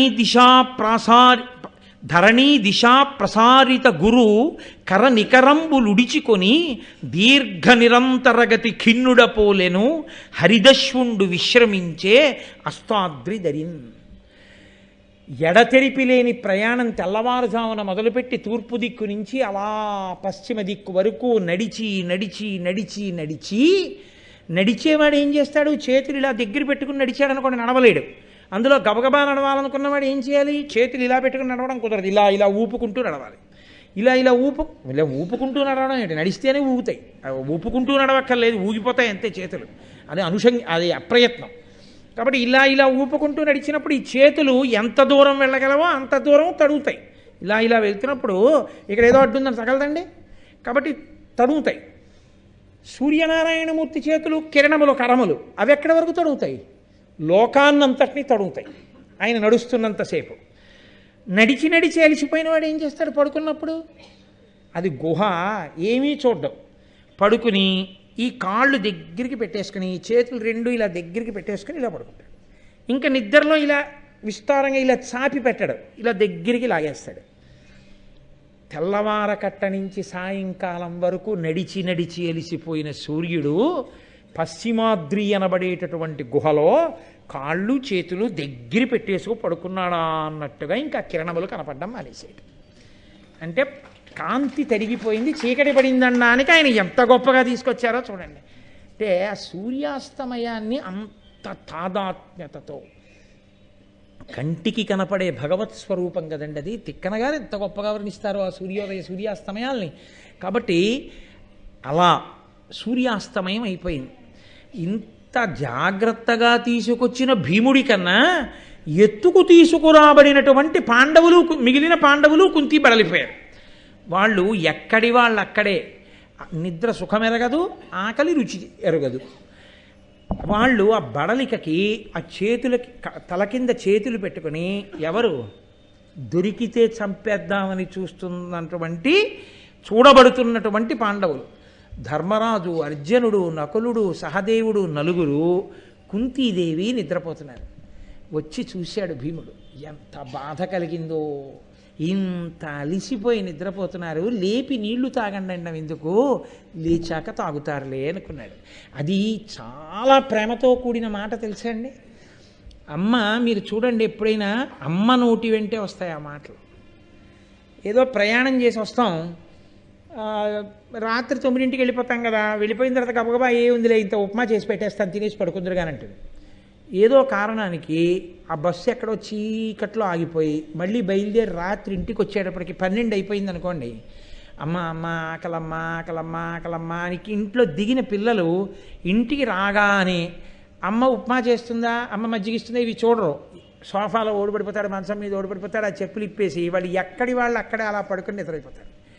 నిద్రపోతే అమ్మ అప్పుడు ఇంకా ఉప్మా చేయదు, గబగబా పాలు కాచేసి ఇలా ఇలా తొరిపేసి చల్లార పెట్టేసి ఉప్పు అని ఊదేసి ఆ పాలు పట్టుకొచ్చి పిల్లల్ని చూసి, పాప అమ్మ ఆకలి ఆకలి ఆకలి అన్నారు, ఎంతలా నిద్రపోతున్నారో, పోన్లే ఇంక రేపు ఇద్దాం పడుకొని అంటుంది. రాశీభూతమైన ప్రేమ ఉన్న చోటే ఆ మాట వస్తుంది. అది అమ్మలోంచి వస్తుంది ఆ మాట. సాధారణంగా ఏమి ఎక్కడైనా అమ్మ అమ్మే లోకంలో. అలా భీముడు ఆ పాండవుల్ని కుంతిని చూసి, అయ్యయ్యో ఎంత నిద్రపోతున్నారో, రాళ్ల మీద ముళ్ళ మీద పడి నిద్రపోతున్నారు, చెట్టు కింద కటిక నేల మీద, లేచాక తాగుతారులే అని ఆ దొప్పలు అక్కడ పెట్టి చూసి ఆయన అనుకుంటున్నట్ట, త్రిభువన సామ్రాజ్య శ్రీ ప్రభుడగు ధర్మాత్మజుండు ప్రాకృత జనునట్లు అభిరూక్షతలంబున ఇట్లు అభిభూతుండగునే నిద్ర అతి ఖిన్నుండై. 3 లోకములను పరిపాలించవలసినటువంటి వాడు, యవ్వరాజ్య పట్టాభిషేకమై అయినవాడు, కురు సామ్రాజ్యానికి యువరాజు, బడలిపోయి ఇంత ఆపద నుంచి బయటపడి కటిక నేల మీద అరణ్యంలో ఒక చెట్టు కింద తన చెయ్యి తాను తలగడాగా పెట్టుకుని, అయ్యో క్రూరమృగాలు వచ్చి ఎత్తుకుపోతాయేమో అని కూడా మర్చిపోయి అలుపెరగకుండా ఇలా నిద్రపోతున్నాడా అని అమ్మ వంక చూశాడు. ఆ అమ్మ పడుకుని నిద్రపోతుంటే అమ్మ పొట్టలో రాళ్ళు గుచ్చుకుని ఉన్నాయి. ఆ పొట్ట చూడగానే తానే గుర్తొచ్చాడు, తన తమ్ముళ్ళు అన్నా గుర్తొచ్చారు. మమ్మల్ని కన్న కడుపు పాండు మహారాజు గారి యొక్క పత్ని అమ్మ, అలా పడుకున్నావా అనుకున్నాడు. ప్రేమ అన్న మాటని నన్నయ్య గారు భీముడి కళ్ళతోళ్ళలోంచి చూసి మాట్లాడతారు. అందుకుని ఋషితుల్యుడయ్యాడు మహానుభావుడు. ఆ ప్రేమలు, ఆ హృదయాలు అవి అత్యద్భుతం అండి. పేదరికం అనుభవించిన అన్నదమ్ములు, అక్క చెల్లెళ్ళు అందరూ అలా కలసిమెలిసి ఉన్న రోజులుంటాయే, అవి ఎంత ఐశ్వర్యవంతులైన తర్వాత కూడా మీరు చూడండి, వాళ్ళు కలిసి కూర్చున్నప్పుడు మళ్ళీ వాళ్ళు కోరుకునేది ఏమిటో తెలుసా? ఏమీ వద్దు కానీ కాస్త వంకాయ పచ్చి పులుసు చేసి కంది పచ్చడి చెయ్యి అని. ఒరేయ్ గుర్తుందా, మనందరం కలిసి అమ్మ మనం ఆ రోజుల్లో కూరలు ఎక్కువ తెచ్చుకోవడానికి నెలాఖరులో డబ్బులు లేకపోతే అమ్మ కూరలు లేవు అని కూడా అనకుండా చక్కగా ఉన్న ఒక పెరట్లో ఉన్న 2 వంకాయలు కాల్చి పచ్చి పులుసు చేసి కందిపప్పు పచ్చడి చేసి అమ్మ రుబ్బుతుంటే ఎంత ఘుమఘుమలాడిపోయేదో. వేడన్నం మీద కంది పచ్చడి వేసి అమ్మ నెయ్యేసి మనం కలుపుకుని ఆ పచ్చి పులుసు కలిసి నంచుకు తింటుంటే అమ్మ మనకి పెడుతుంటే అలా తినేవాళ్ళం రా. ఇవాళ కంది పచ్చడి వంకాయ పచ్చి పులుసు తిందాను రా. వాళ్ళందరూ కూర్చుని ఇప్పుడు వాళ్ళ ఆగర్భ వాళ్ళు ఇప్పుడు ఐశ్వర్యవంతులు. వాళ్ళు ఆ కంది పచ్చడి ఆ వంకాయ పచ్చి పులుసు నంచుకు తినడంలో ఎంత సంతోషపడిపోతారు. ఆ ఒకనాటి పేదరికం ఒకనాటి స్మృతిలో ఆనందదాయకమైపోయి కూర్చుంటుంది.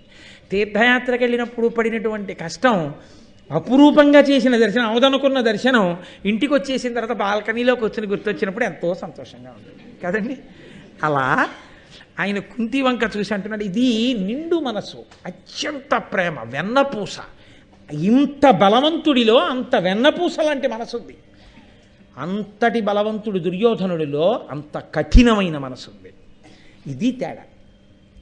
ఆయన అన్నాడు, కుంతిభోజాధిపు కూతురు వసుదేవు చెలియలు మరియు విచిత్ర వీర్యు కోడలు కౌరవ కుల విభూషణుడైన పాండు మహాదేవి పరమధర్మపరులైన కొడుకుల బడచినయది పుష్ప సుకుమారతర మూర్తి శుచి పరార్ధ్య శయన తలంబున శయనించియును నిద్ర ఓవనియది దప్పి పొంది కటిక నేల గండ్లు లొత్త నిద్రవోయినయది తల్లి కంటే నిద్ర తగిలి సుతులు వాలు మృగములున్న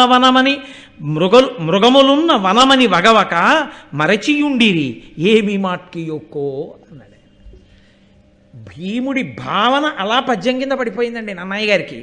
కుంతిభోజాధిపు కూతురు, కుంతిభోజుని యొక్క కుమార్తె, వసుదేవుని యొక్క చెల్లెలు, విచిత్రవీర్య మహారాజు గారి కోడలు, కౌరవ కులాలంకారుడైనటువంటి పాండు మహారాజు గారి యొక్క దేవి ఇల్లాలు, పరమ ధర్మపరులైనటువంటి 3 కొడుకుల్ని కన్న తల్లి, తన సవతి యొక్క 2 కొడుకుల్ని కూడా తల్లిలా కాపాడుతున్న తల్లి, వెరసి 5 ధర్మాత్ములకు తల్లి.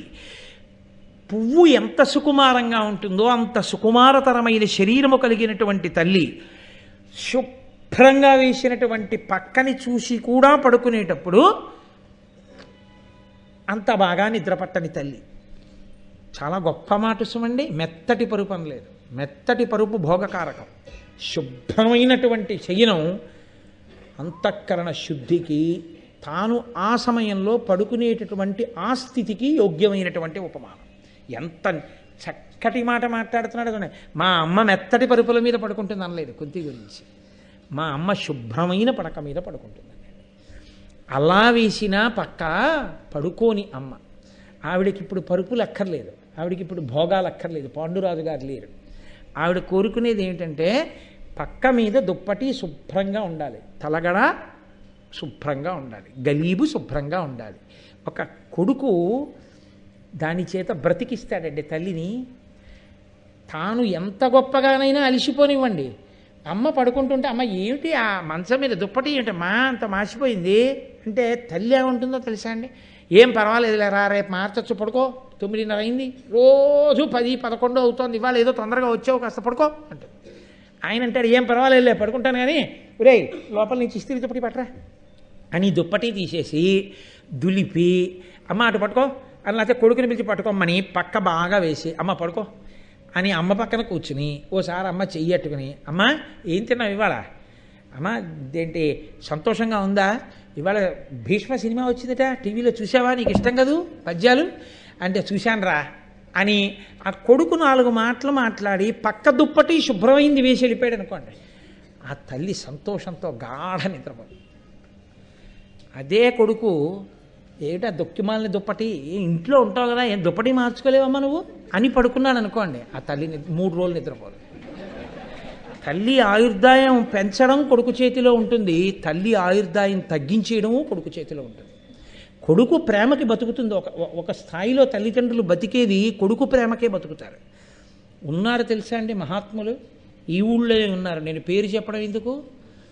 తెల్లవారుజామున 6 గంటలకి వెడితే రాత్రి 10 గంటల వరకు నేను చూస్తాను అని అనాలి. కానీ ప్రతిరోజు శివరాత్రిలా ఆయన కోసం ఎక్కడెక్కడి నుంచో వచ్చి వైద్యం చేయించుకోవడానికి ఏ హాస్పిటల్కి వెళ్తే అక్కడే బారులు తీరి నిలబడేటటువంటి పేషెంట్ల స్థితిని పొంది అంత గొప్ప వైద్యుడిగా కీర్తిగాంచినటువంటి మహాపురుషులు ఉన్నారు, ఇప్పటికీ ఉన్నారు కాకినాడలో. ఆయన తెల్లవారుజామున అభిషేకం చేసుకుని అమ్మగారికి అభిషేక తీర్థం అక్కడ పెట్టి ప్రతిరోజు రాత్రి పడుకోబోయే ముందు వెళ్ళి అమ్మ పక్కలో కూర్చుని అమ్మని పలకరించి అమ్మతో కాసేపు మాట్లాడి ఇవాళ బొబ్బట్టేసింది కోడలు తినవమ్మా అంటే ఏం తింటానరా షుగర్ కదా తినది, నీకెందుకమ్మా అని ఓ పెద్ద నవ్వు నవ్వి నువ్వు తినే నేను ఉన్నానుగా డాక్టర్ని వేసేస్తాను ట్యాబ్లెట్ అని ఓ 2 బొబ్బట్టు ముక్కల నోట్లో పెట్టి ఓ ట్యాబ్లెట్ వేసి అమ్మ చెయ్యట్టుకుని ఒక 5 నిమిషాలు మాట్లాడి వెళ్ళి పడుకున్న కారణం చేత తల్లిగారు 80 సంవత్సరాలు బతికినటువంటి తల్లికి కొడుకై లోకమంత చేత కీర్తింపబడుతున్న మహాపురుషుడైన వాడు ఒకడు ఇప్పటికీ డాక్టర్గా ఈ ఊళ్ళో ఉన్నారు. పేరు నేను చెప్పక్కర్లేని మీరు పట్టుకుని ఉంటారు. ఇంకా నేను పేరు చెప్పవలసి వస్తే అది అమర్యాదే అవుతుంది. కాబట్టి ఉన్నారు పెద్దలు, తల్లిని ప్రేమతో బతికించుకున్న వాళ్ళు ఉన్నారు, ఇక్కడే ఉన్నారు. కనురాపు తగులుతుందని నేను చెప్పట్లేదంతే. వాళ్ళు శతాయుష్కులై ఆ పిల్లల కీర్తి పొందాలి, ఆ తల్లులు అటువంటి వైభవం పొందాలి. కనీసం ఆదర్శవంతంగా చెప్పుకోవడానికి అలాంటి తల్లులు అటువంటి కొడుకులు లోకంలో మిగలాలి. కాబట్టి ఆ కుంతిని చూసి ఆయన అయ్యో శుభ్రమైన పడక మీద పడుకునే తల్లి అంటే అమ్మకి పక్క సర్ది పడుకునే అలవాటు ఉన్నవాడు భీమసేనుడు. కాబట్టి అయ్యయ్యో ఇటువంటి అమ్మ కటిక నేల మీద పడుకుంది. పైగా ఎలా పడుకుంది? అమ్మ పడుకున్నప్పుడు కటిక నేల గండ్లులొత్తా నిద్రపోయినయది. అమ్మ నిద్రపోతుంటే అమ్మ కడుపుకి రాళ్ళు గుచ్చుకుని ఉన్నాయి.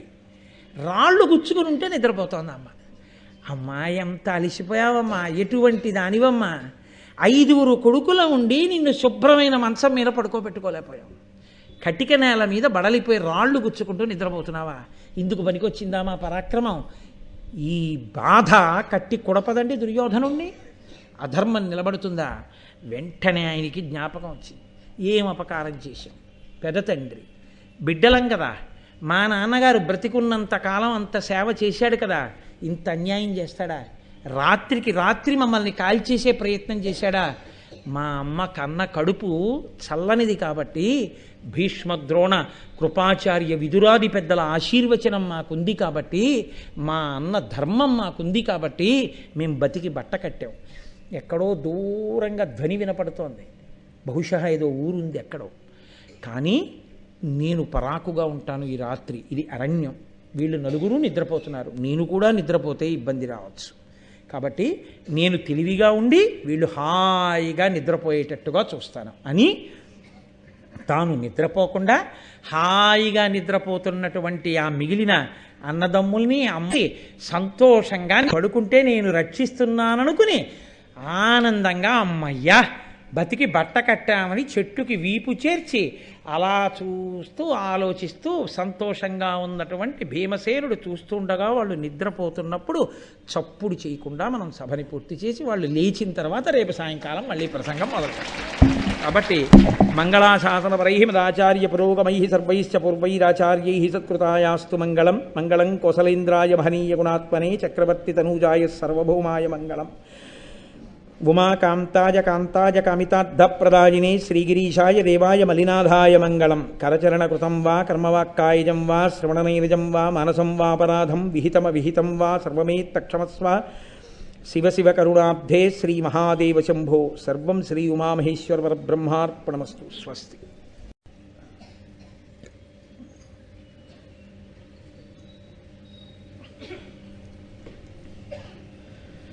శుక్లాంబరధరం విష్ణుం శశివర్ణం చతుర్భుజం ప్రసన్నవదనం ధ్యాయేత్ సర్వవిఘ్నోపశాంతయేత్. గురుర్బ్రహ్మా గురుర్విష్ణుః గురుర్దేవో మహేశ్వరః గురుః సాక్షాత్ పరబ్రహ్మ తస్మై శ్రీగురవై నమః. వ్యాసాయ విష్ణురూపాయ వ్యాసరూపాయ విష్ణవే నమో వై బ్రహ్మనిధయే వాసిష్ఠాయ నమో నమః. కూజంతం రామ రామీతి మధురం మధురాక్షరం ఆరుహ్య కవితాశాఖాం వందే వాల్మీకికోకిలం.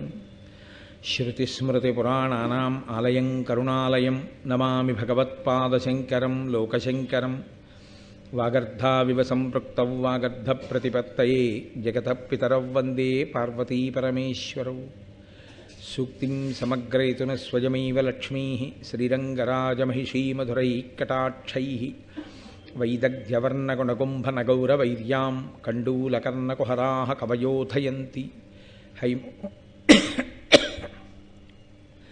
హైమోర్ధ్వపుండ్రమజహన్మకుటం సునాసం మందస్మితం మకరకుండలచారుగండం బింబాధరం బహుళదీర్ఘకృపాకటాక్షం శ్రీవేంకటేశముఖమాత్మనిసన్నిధత్తాం. విమలపటీ కమలకుటీ పుస్తకరుద్రాక్షసస్తహస్తపుటీ కామాక్షీ పక్ష్మలాక్షీ కలిత విపంచీ విభాసి వైరించి మనోజవం మరుతతుల్యవేగం జితేంద్రియం బుద్ధిమతాం వరిష్టం వాతాత్మజం వనరయూధముఖ్యం శ్రీరామదూతం శిరసా నమామి.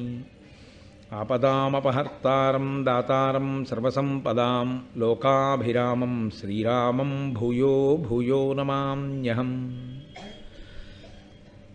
నారాయణం నమస్కృత్య నరం చైవ నరోత్తమం దేవీం సరస్వతీం వ్యాసం తతో జయముదీరయేత్. హరి ఓం. పరమేశ్వర స్వరూపమైన సభకి నమస్కారం.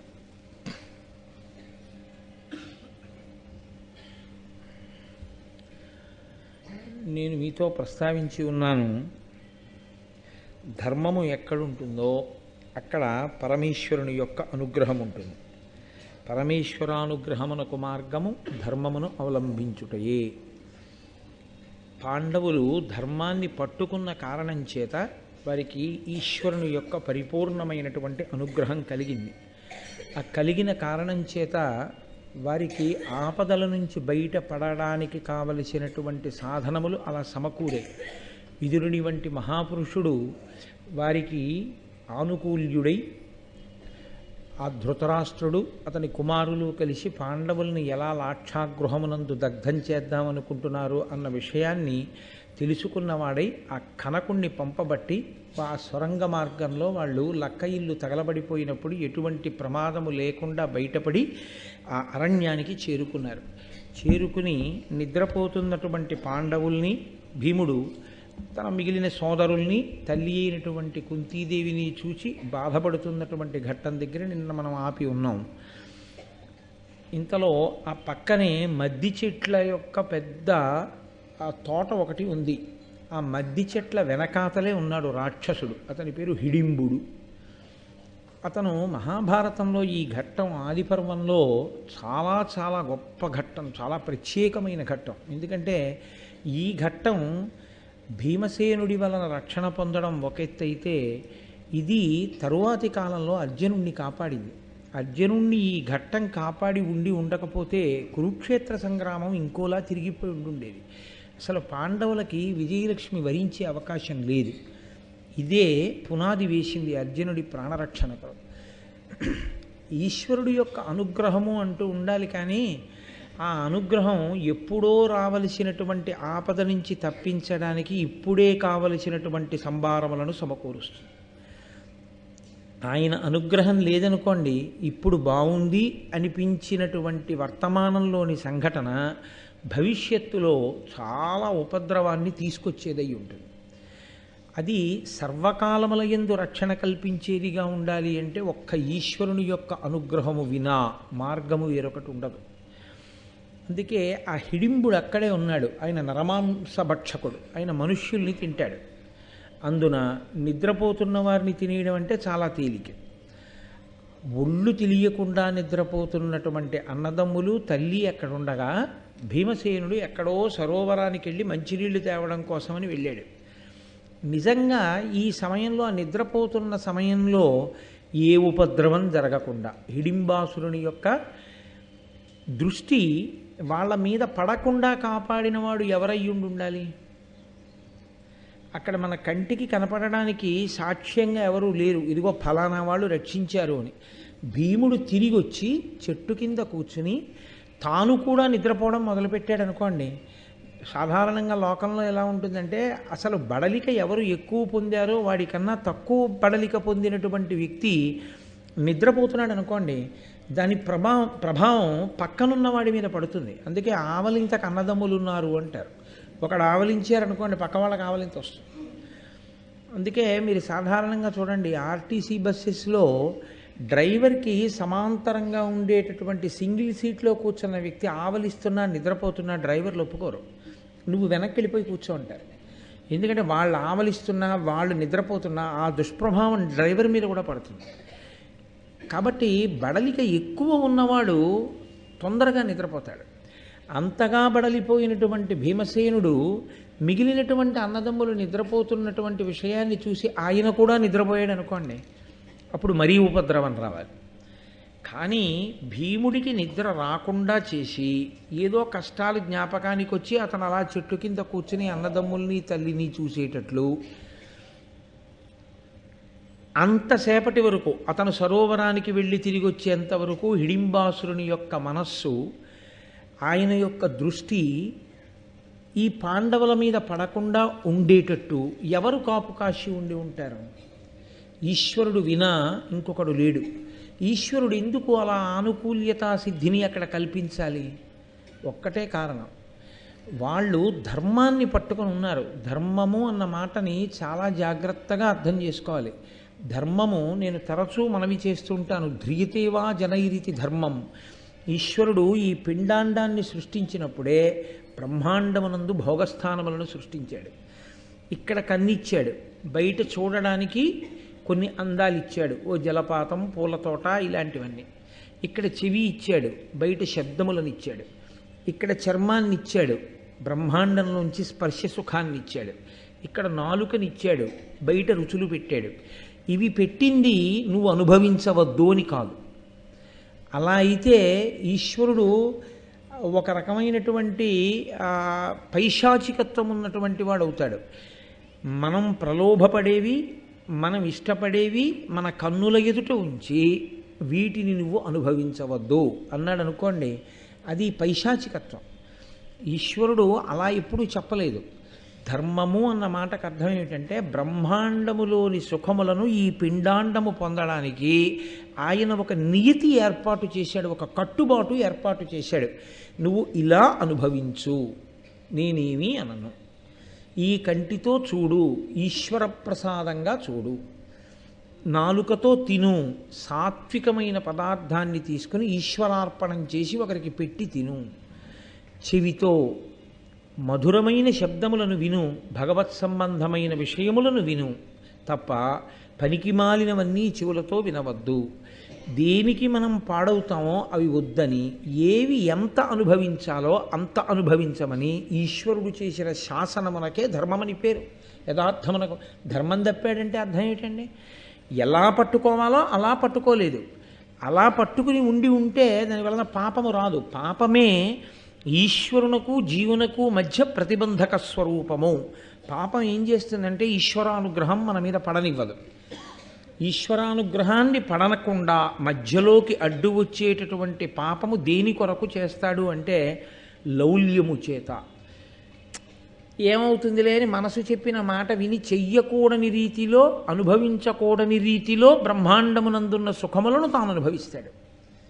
ఈశ్వరుడికి పెట్టకుండా, నివేదన చెయ్యకుండా తాను తినేయడం దొంగ బుద్ధి. యజమానికి తెలియకుండా సేవకుడు అనుభవించకూడదు. ఈశ్వరుడికి సంబంధించినవన్నీ కాబట్టి ఈశ్వరుడికి చెప్పి తినడం దొరతనం, ఈశ్వరుడికి చెప్పకుండా తినడం దొంగతనం. అంతే. ఇది నేను పుస్తకం పెట్టుకున్న ఉపన్యాసం చెప్పడానికే ఇక్కడ పెట్టబడింది. కానీ ఇది ఎంతవరకు ఉపయోగించుకోవాలి? నేను ఈ వేదిక మీద కూర్చుని ఉపన్యాసం చెప్పేటప్పుడు నా పుస్తకాన్ని పెట్టుకోవడానికి మాత్రమే ఉపకరణముగా నేను స్వీకరించవలసి ఉంటుంది. నా ఉపన్యాసాలన్నీ అయిపోయిన తర్వాత ఆదిపర్వం పూర్తి చేసేసి ఇది నేను పుస్తకం పెట్టుకోవడానికే తయారు చేశారు కాబట్టి నేను ఇంట్లో కూడా పుస్తకాలు ఎట్టుకుంటుంటాను, నేను పట్టుకెళ్ళిపోతానని దీన్ని నేను పట్టుకెళ్ళకూడదు. ఇది దేవాలయం సొత్తు, దీన్ని వదిలేయాలి. ఏది ఎక్కడ వరకో అక్కడ వరకే. నేను ఒక కారులో వచ్చాననుకోండి, కారు అక్కడ ఉంచేస్తాను, కానీ ఓ కారా నన్ను ఇక్కడ దాకా తీసుకొచ్చావు, చిన్న బుచ్చుకుని నువ్వు అలా ఉండడం ఏంటి, నువ్వు లోపలికి రా అని ఇక్కడికి తీసుకొస్తావా? తీసుకురాం. ఏది ఎక్కడి వరకో అక్కడ వరకు మీరు ఒక నియతి చేసుకున్నప్పుడు మించి ఈశ్వరుడు ఒక నియతి చేశాడు బ్రహ్మాండ పిండాండ సమన్వయంలో. ఆ నియతిని పాటించి అనుభవిస్తే ఆయన ఎంతో సంతోషిస్తాడు. శహబాష్, నేను ఎలా చెప్పానో అలా అనుభవిస్తున్నాడు కాబట్టి ఇతనికి నేను అభ్యున్నతిని ఇస్తాను, ఇంకా సుఖాన్ని ఇస్తాను. సుఖం అనుభవించడానికి ఏది ఉండాలండి? శరీరం ఉండాలి. శరీరం ఉండడమే బతికి ఉండడం. కాబట్టి బ్రతికి ఉంచేటట్టు చూసేవాడు, సుఖములను అనుభవించడానికి యోగ్యమైన స్థితిని ఇచ్చేవాడు ఈశ్వరుడే. ఆ ఈశ్వరుడు దేనికి ఇస్తాడు అంటే పక్షపాత బుద్ధితో కాదు, పట్టుకున్న ధర్మాన్ని అనుసరించి ఇస్తాడు. కాబట్టి ఇప్పుడు హిడింబాసురుని నుండి రక్షణ చేస్తున్నవాడెవరు? ఈశ్వరుడే. కనపడ్డాడా అండి? అక్కడ కనపడక్కర్లేదు. ఆయన అంతటా ఉంటాడు, ఎప్పుడూ ఉంటాడు, ఉండి రక్షణ చేస్తూ ఉంటాడు. ఇప్పుడు భీముడు వచ్చి చెట్టు కింద కూర్చుని పరివేదన పొంది నిద్రపోకుండా కూర్చున్నప్పుడు, ఇందులో మళ్ళీ చిత్రం ఏమిటో తెలుసా అండి? శరీరము పొందినటువంటి బడలిక చేత సుఖమనేటటువంటి లక్షణాన్ని ఊహించకుండా నిద్రకు ఉపక్రమిస్తాం మనం. మీరు లోకంలో చూడండి, బాగా బడలిపోయిన వాడికి మంచి పడకక్కర్లేదు, నిద్రపోతాడు. ఎంత బడలిపోయున్నా నిద్ర ఎప్పుడు రాదో తెలుసా అండి? మనసు ఎందు ఆందోళన ఉంటే. ఎంత అలిసిపోయి ఉండనివ్వండి, నిద్ర రాదు. ఎందుకంటే మనసు ఆందోళనకి గురి అయితే రాదు. భీముడి మనసు ఆందోళనకి గురి అయి ఉండి ఉండకపోతే ఏమో ఆ చెట్టుకే వీపు అంచి నిద్రపోయేవాడేమో. ఆయన మనసులో ఆందోళన కలిగేటట్టు చేసినవాడు కూడా ఈశ్వరుడే. దానివలన ఆయనకి నిద్ర రాలేదు. ఆ నిద్ర రాకపోవడమే రక్షించింది పాండవుల్ని. ఏమండి, నిద్రలో పాండవుల్ని ఎత్తుకెళ్తే చంపలేరా? అది వేరు మాట. కుంతీదేవిని పట్టుకెళ్ళిపోతే రాక్షసుడు ఎంతసేపు చంపాలండి ఒక ఆడదాన్ని? అది పెద్ద విశేషమా? కానీ అసలు అటువంటి కీడు జరగకుండా ఉంది అంటే అది కేవలము ఈశ్వరి ఇచ్ఛ. ఇన్ని కదలికలకు కారణమైన వాడెవడో వాడే ఈశ్వరుడు. నేను మీతో తరచుగా ఆ మాటే చెప్తున్నాను. ఎక్కడెక్కడ కదలికలు ఆనుకూల్యతా సిద్ధిని పొందినా, ఎక్కడెక్కడ కదలికలు ప్రతికూలతని సిద్ధింపచేసి ఆపదని తెచ్చినా అది పరదేవత యొక్క నిర్ణయము చేతనే. కాబట్టి ఇప్పుడు పరమేశ్వరుడే ఈ నిర్ణయాన్ని చేశాడు. ఇప్పుడు చూశాడు హిడింబుడు, ఆయనకి వాసన వచ్చింది. ఆయనకి అదొక శక్తి. మనం తినే మధురమైనటువంటి పదార్థం యొక్క వాసన తగిలిందనుకోండి, యాలుకలు ఇటువంటి సుగంధ ద్రవ్యాలు నూరుతున్నారనుకోండి, ఏమిటో మంచి పిండి వంట వండుతున్నట్లున్నారు, మంచి వాసన వస్తోందంటాం. ఏలాలవంగ ఘనసార సుగంధి తీర్థం దివ్యం వియచ్చరితి హేమ ఘటేషు పూర్ణం అన్నట్టు. ఆయనకి ఇష్టమైంది ఏమిటి? ఆయన తినడానికి ఇష్టపడేది నరమాంసం. కాబట్టి నరులు ఎక్కడైనా ఉంటే ఆయనకి దాని వాసన తగులుతుంది. ఇక్కడ ఎవరో మనుష్యులు ఉన్నారు. ఆయన తన చెల్లెలు హిడింబాసురుని చెల్లెలు కాబట్టి హిడింబ అని పిలిచారు. ఆవిడ్ని పిలిచి అన్నాడు, ఇందులకిమ్మెయిన్ మనుజులెన్నడు ఒత్తురేని ఆనందము పొంది నిర్భయమునన్ శయనింతురే ఇట్లు వంటయిల్ కుందేలు సొచ్చే వేగచని కోమలి వారల చంపి తెచ్చి నా కొందగ వండిపెట్టు రసోత్కట మానవ మాంసఖండముల్. ఏమిటి విశేషం ఇవాళ హిడింబా చూడు. అసలు మనుష్యుడన్నవాడు ఇటువైపుకి రాడు, ఎందుకంటే నేనున్నానని. ఒకవేళ వచ్చాడనుకో, అయ్య బాబోయ్ తెలియకొచ్చారని తొందరగా పారిపోతాడు. వచ్చినవాడు కూర్చోడు, వీళ్ళు ఆదమరిచి నిద్రపోతున్నారు. ఏమి నా అదృష్టం. కాబట్టి ఇప్పుడు ఏమనుకోవాలి? అదృష్టం నన్ను వరించిందనుకోవాలి. కూర్చున్నవాడు ఉన్నాడని ఆయన అనుకోలేదు, పడుకున్న వాళ్ళని చూసి సంతోషపడుతున్నాడు అని ఆయన అన్నాడు. వంట ఇంటిలోకి కుందేలు వచ్చింది అన్నాడు. మనం ఇది తెలుగులో సామెతగా వాడుతుంటాం, వంటింట్లోకి కుందేలు రావడం. అంటే అసలే ఆయన మాంసం తినేవాడు, దానికి తోడు కుందేలు వంటింట్లోకే వచ్చేస్తే ఇంకేముంది? కాసేపట్లో కుందేలు ఆయనగా మారిపోతుంది కదా. అందుకని వంట ఇంటిలోకి కుందేలు వచ్చింది. అదిగో వాళ్ళు ఇక్కడికి వచ్చి పడుకుని నిద్రపోతున్నారు, మరీ తేలిక ఇప్పుడు వీళ్ళని పట్టుకోవడం. కాబట్టి తొందరగా ఆ నరమాంస ఖండములతో నాకు మంచి రుచికరమైనటువంటి భోజనాన్ని తయారు చేసి పెట్టు, వెళ్ళి చంపి తీసుకురా. ఇక్కడ మీరు ఒక విషయాన్ని బాగా గుర్తుపట్టవలసి ఉంటుంది. హిడింబకి అంతకుముందు నరుల్ని చంపడం, వండడం, తీసుకొచ్చి అన్నయ్యకి పెట్టడం అలవాటు లేకపోతే అంత తేలికగా వెళ్ళి వాళ్ళని చంపేసి వడ్డీ తెచ్చిపెట్టు అనడు కదూ. కాబట్టి ఆవిడకి అలవాటు ఉంది, ఆవిడ అలా తీసుకొచ్చి వండి పెడుతూ ఉంటుంది. కానీ ఆవిడ కూడా అన్నయ్య గారు తనకి ఏ కార్యాన్ని నిర్దేశించాడో దాన్ని తీర్చడం కోసమే ముందు బయలుదేరింది. కాబట్టి అన్నయ్య కింద చెల్లెలుగా అన్నయ్య మాటని శిరోధార్యంగా భావించి వచ్చి ఆవిడ చెట్టు చాటున నిలబడి చూసింది. పడుకున్న వాళ్ళు సరే నలుగురు పడుకున్నారు, తల్లి కుంతీదేవి పడుకుంది, చెట్టు కింద కూర్చుని ఉన్నాడు ఒక ఆయన. ఈవిడ దృష్టి ఆయన మీద పడింది, ఆయన్ని చూసింది. వనజాతాయత నేత్రు ఉన్నత బృహద్వక్షస్థలున్ సింహ సంహనను పాండవ సింహమున్ హృదయ జన్మాకారు ఉజ్జన్మహాశనికల్పస్థిరబాహు చూచుచు మనోజాతాగ్ని సంజాత వేదనయై రాక్షసి కామరూపధర్మత్య స్త్రీ స్వరూపంబుతోన్. భీముని యొక్క బాహ్యస్వరూపాన్ని చెప్తున్నారు. ఆయన పద్మముల వంటి కందులు కలిగినటువంటి వాడు, విశాలమైనటువంటి వక్షస్థలం ఉన్నవాడు, సింహము యొక్క నడుము ఎలా ఉంటుందో అటువంటి సన్నని నడుమున్నవాడు, ఆయన మన్మధుని యొక్క స్వరూపం ఎంత అందంగా ఉంటుందో అంత అందమైనటువంటి రూపం ఉన్నవాడు, వజ్రాయుధం ఎంత గట్టిగా ఉంటుందో అంత గట్టి భుజములు కలిగినటువంటి వాడు. అటువంటి వాణ్ణి చూడగానే హిడింబ యొక్క మనస్సు మీద మన్మథబాణం పడింది. పడి నేను రాక్షస స్త్రీ వేషంలో వెడితే ఆయన నన్ను ఆదరించడు అని కామరూపి కనుక తన రూపాన్ని మార్చుకుని మర్త్య స్త్రీ స్వరూపంబుతో మనుష్యకాంత యొక్క రూపాన్ని పొంది చాలా అందగత్తెగా భీముని ముందు నిలబడి రమణి నిజభ్రాతృనియోగము తలపక అప్పుడు భీము కదిసే పతి స్నేహమ కామినులకు బలవంతము పెర నెయ్యములు వేయు తత్సదృశములే. నన్నయ్య గారు ఒక అద్భుతమైనటువంటి మాట ఒకటి వేశారు ఇక్కడ. ఆయన అన్నారు, రమణి నిజభ్రాతృ నియోగము తలపక అప్పుడు భీము కదిసే. అన్నయ్య దేనికి పంపించాడో ఆ పని నెరవేరుద్దామనే బయలుదేరినటువంటి హిడింబ భీముణ్ణి చూడగానే అన్నయ్య చెప్పిన పనిని కూడా మానసికంగా వదిలేసి ఇప్పుడు ఆమె భీముని పక్షాన చేరిపోయింది. ఇందువలన నన్నయ్య గారు అద్భుతమైన మాట ఒకటి చెప్తున్నారు. పతి స్నేహమ కామినులకు బలవంతము. భర్తని ప్రేమించడం అనేటటువంటిది ఆడవారికి ఉండేటటువంటి సహజమైన లక్షణం.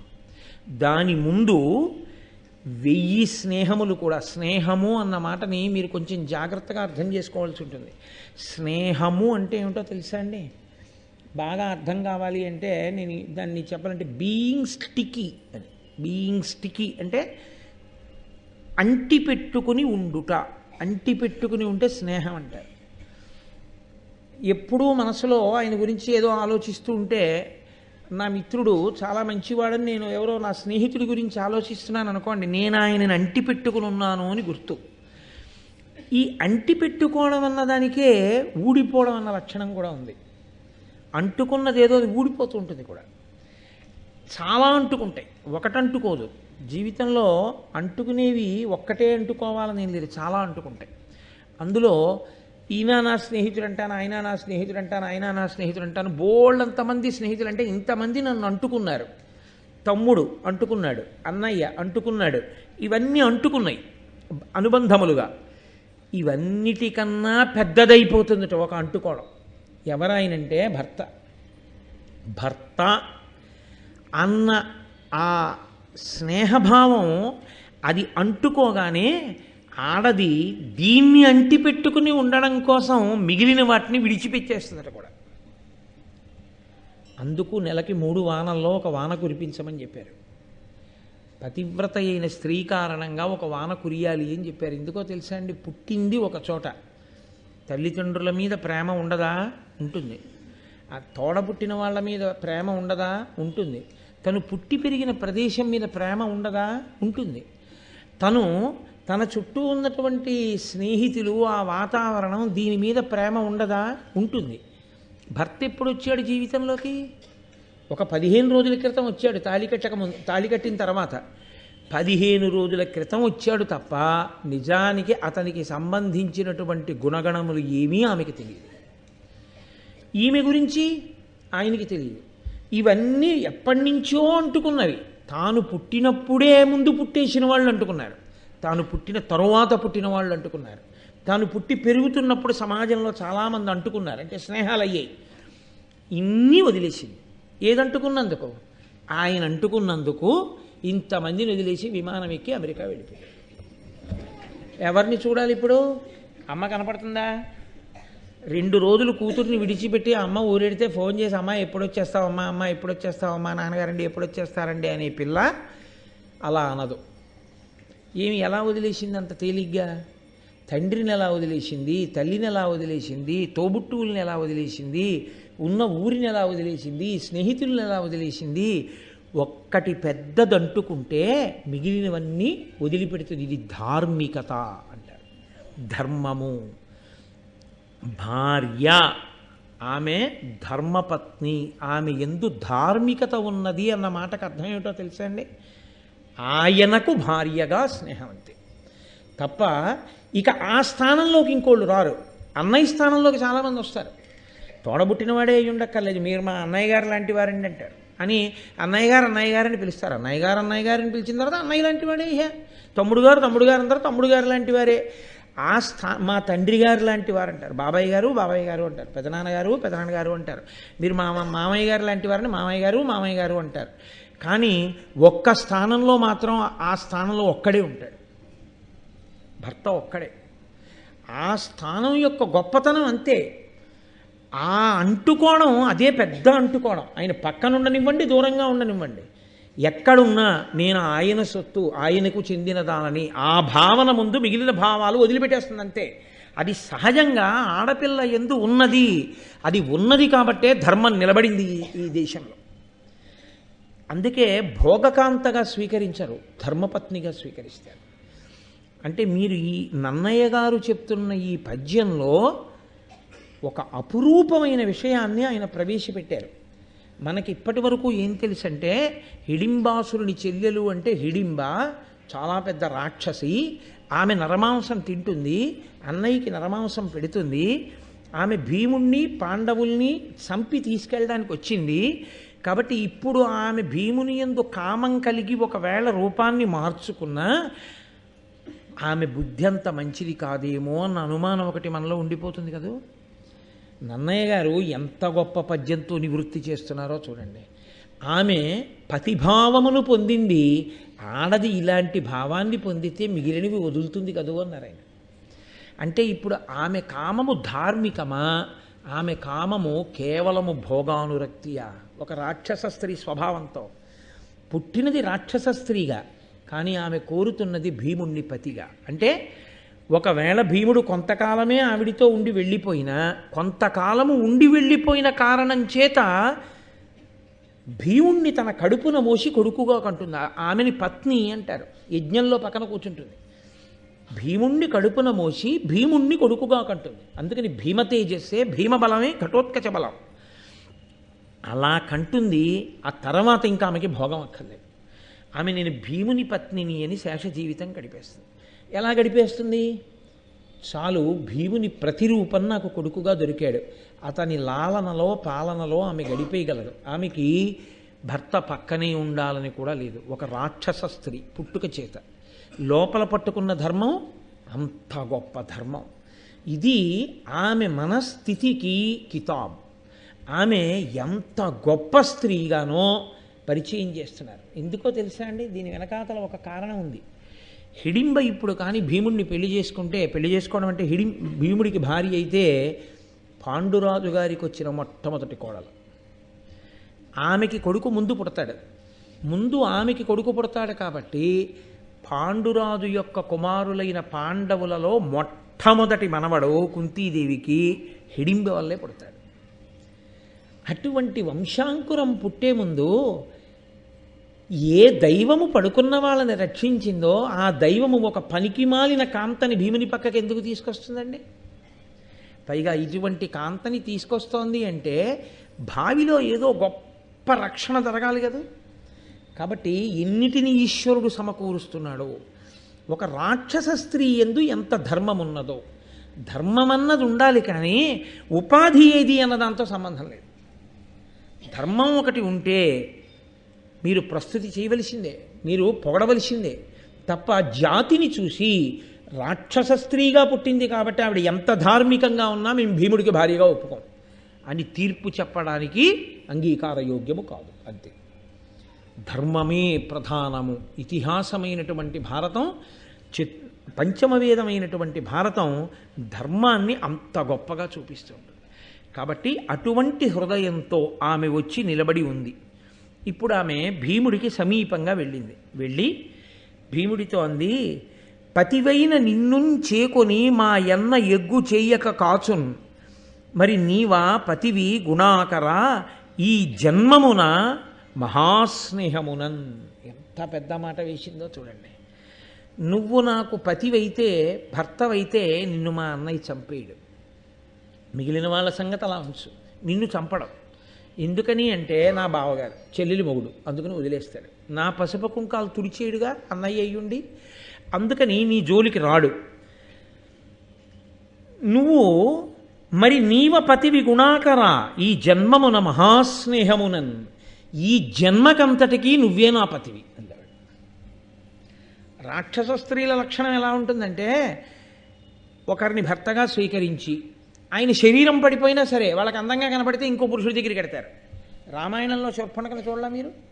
రాముడి దగ్గరికి వెళ్ళలా?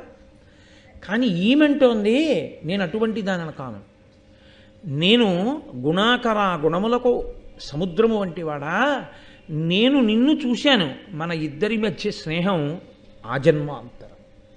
నేను ఈ జన్మ ఉన్నంత వరకు, జన్మ అంటే ఈ శరీరం, ఈ శరీరము పుట్టింది, మళ్ళీ ఈ జన్మ పోయిందల్లా ఎప్పుడు? ఈ శరీరం పడిపోయినప్పుడు. ఈ శరీరం ఉన్నంత కాలము ఈ శరీరము నీకే భార్య తప్ప వేరొకరికి భార్యను నేను కాను, నీకే భార్యని అంతే. నువ్వు పక్కనే ఉంచుకుంటావో దూరంగా ఉంచుతావో ఏం చేసినా సరే ఇక ఈ జన్మకి నేను నీకు భార్యని. అంటే ఆమె రాక్షస స్త్రీ, ఆమె ఎంత ధర్మం మాట్లాడిందండి, ఎంత గొప్ప ధర్మాన్ని ఆవిష్కరించింది అని.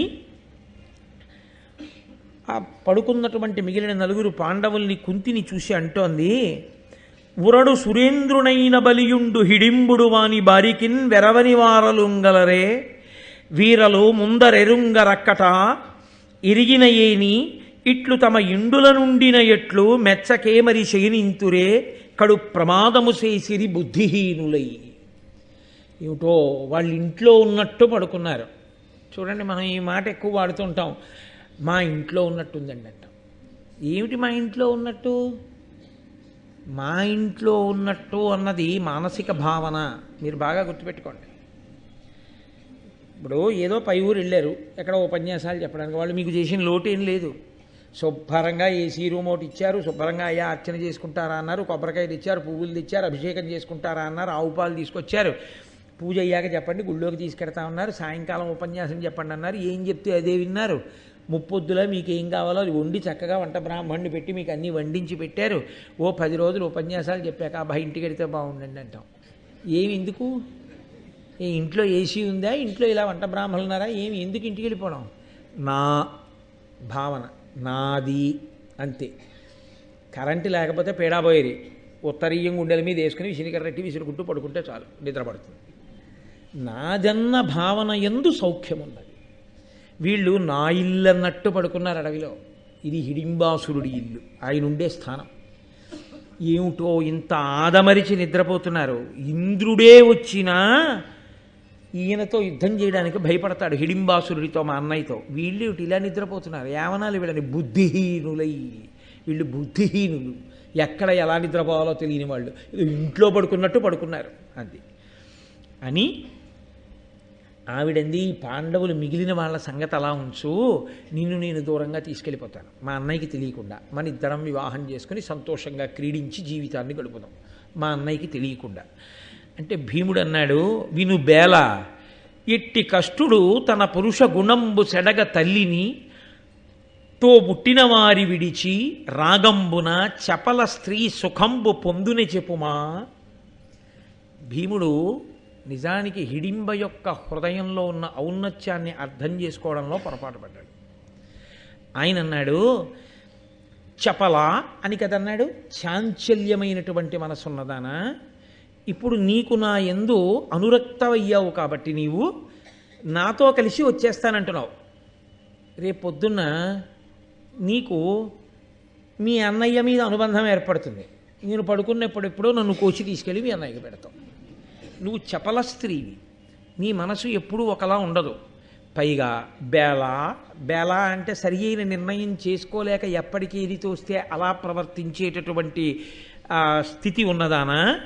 ఎట్టి కష్టుడు తన పురుష గుణంబు సెడగా, పురుషుడైన వాడు తన గుణం నశించిపోయేటట్టుగా తల్లిని, తోబుట్టువులను, తోడపుట్టిన వాళ్ళని, తల్లిని అలా విడిచిపెట్టేసేసి వాళ్ళు నిద్రపోతుంటే ఎవరో ఒక చపల చిత్త అయిన స్త్రీ దొరికింది కదా అని ఆమెతో కలిసి వెళ్ళిపోతాడా?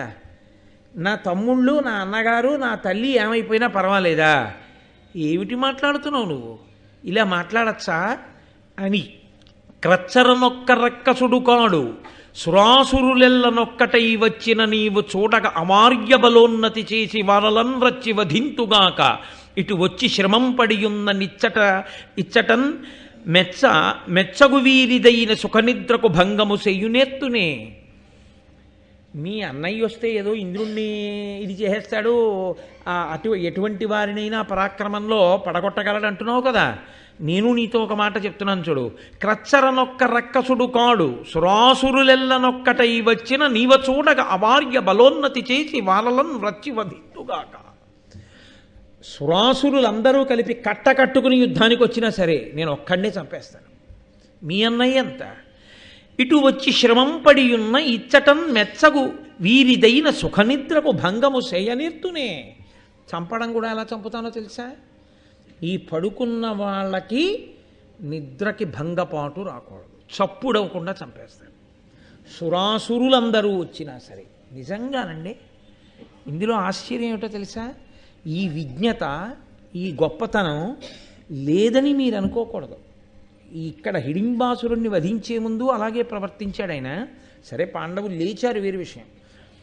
ఒకానొక సమయంలో అసలు యుద్ధం చేసేటప్పుడు అని కూడా గట్టిగా అనకూడదు, అలా చంపాలి.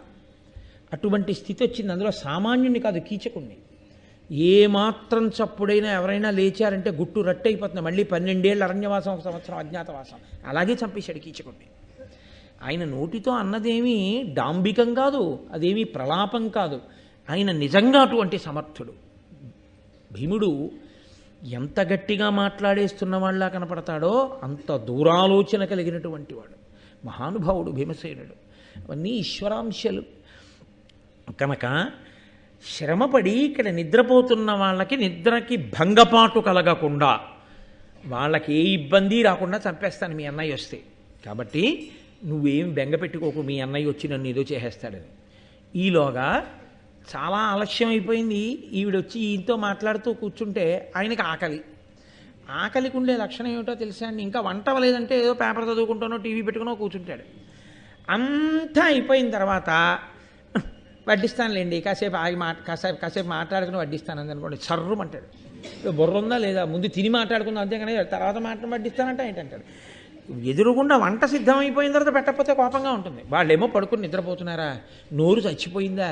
దిక్కుమాలిన జంతువుల మాంసాలన్నీ తిని నరమాంసం దొరికిందని ఆయన సంతోషపడిపోతున్నాడా? సంతోషపడిపోతుంటే నువ్వేమో ఎంతకీ వండి తేవే ఉంటే ఆవురావురుమంటూ వచ్చేసాడు.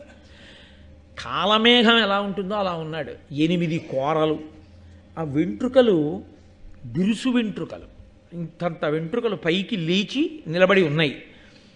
ఆ వచ్చినటువంటి హిడింబాసురుడు పెద్ద కేకలేస్తూ వచ్చాడు. ఏమీ హిడింబా, నిన్ను తొందరగా తీసుకురామన్నాను వంట, ఏది తీసుకురాకుండా నువ్వు ఆ మనుష్యుడితో స్నేహం చేశావా? మనుష్యులతో కలిసిపోయావా? కలిసిపోయి వాడితో మాట్లాడుతున్నావా?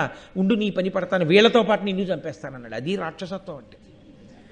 రాక్షసత్వం అన్న మాటకు అర్థం ఏంటంటే వాడి సుఖం కోసం అవతల వాళ్ళ యొక్క సుఖాన్ని కించిత్ కూడా ఆలోచించాడు. కించిత్.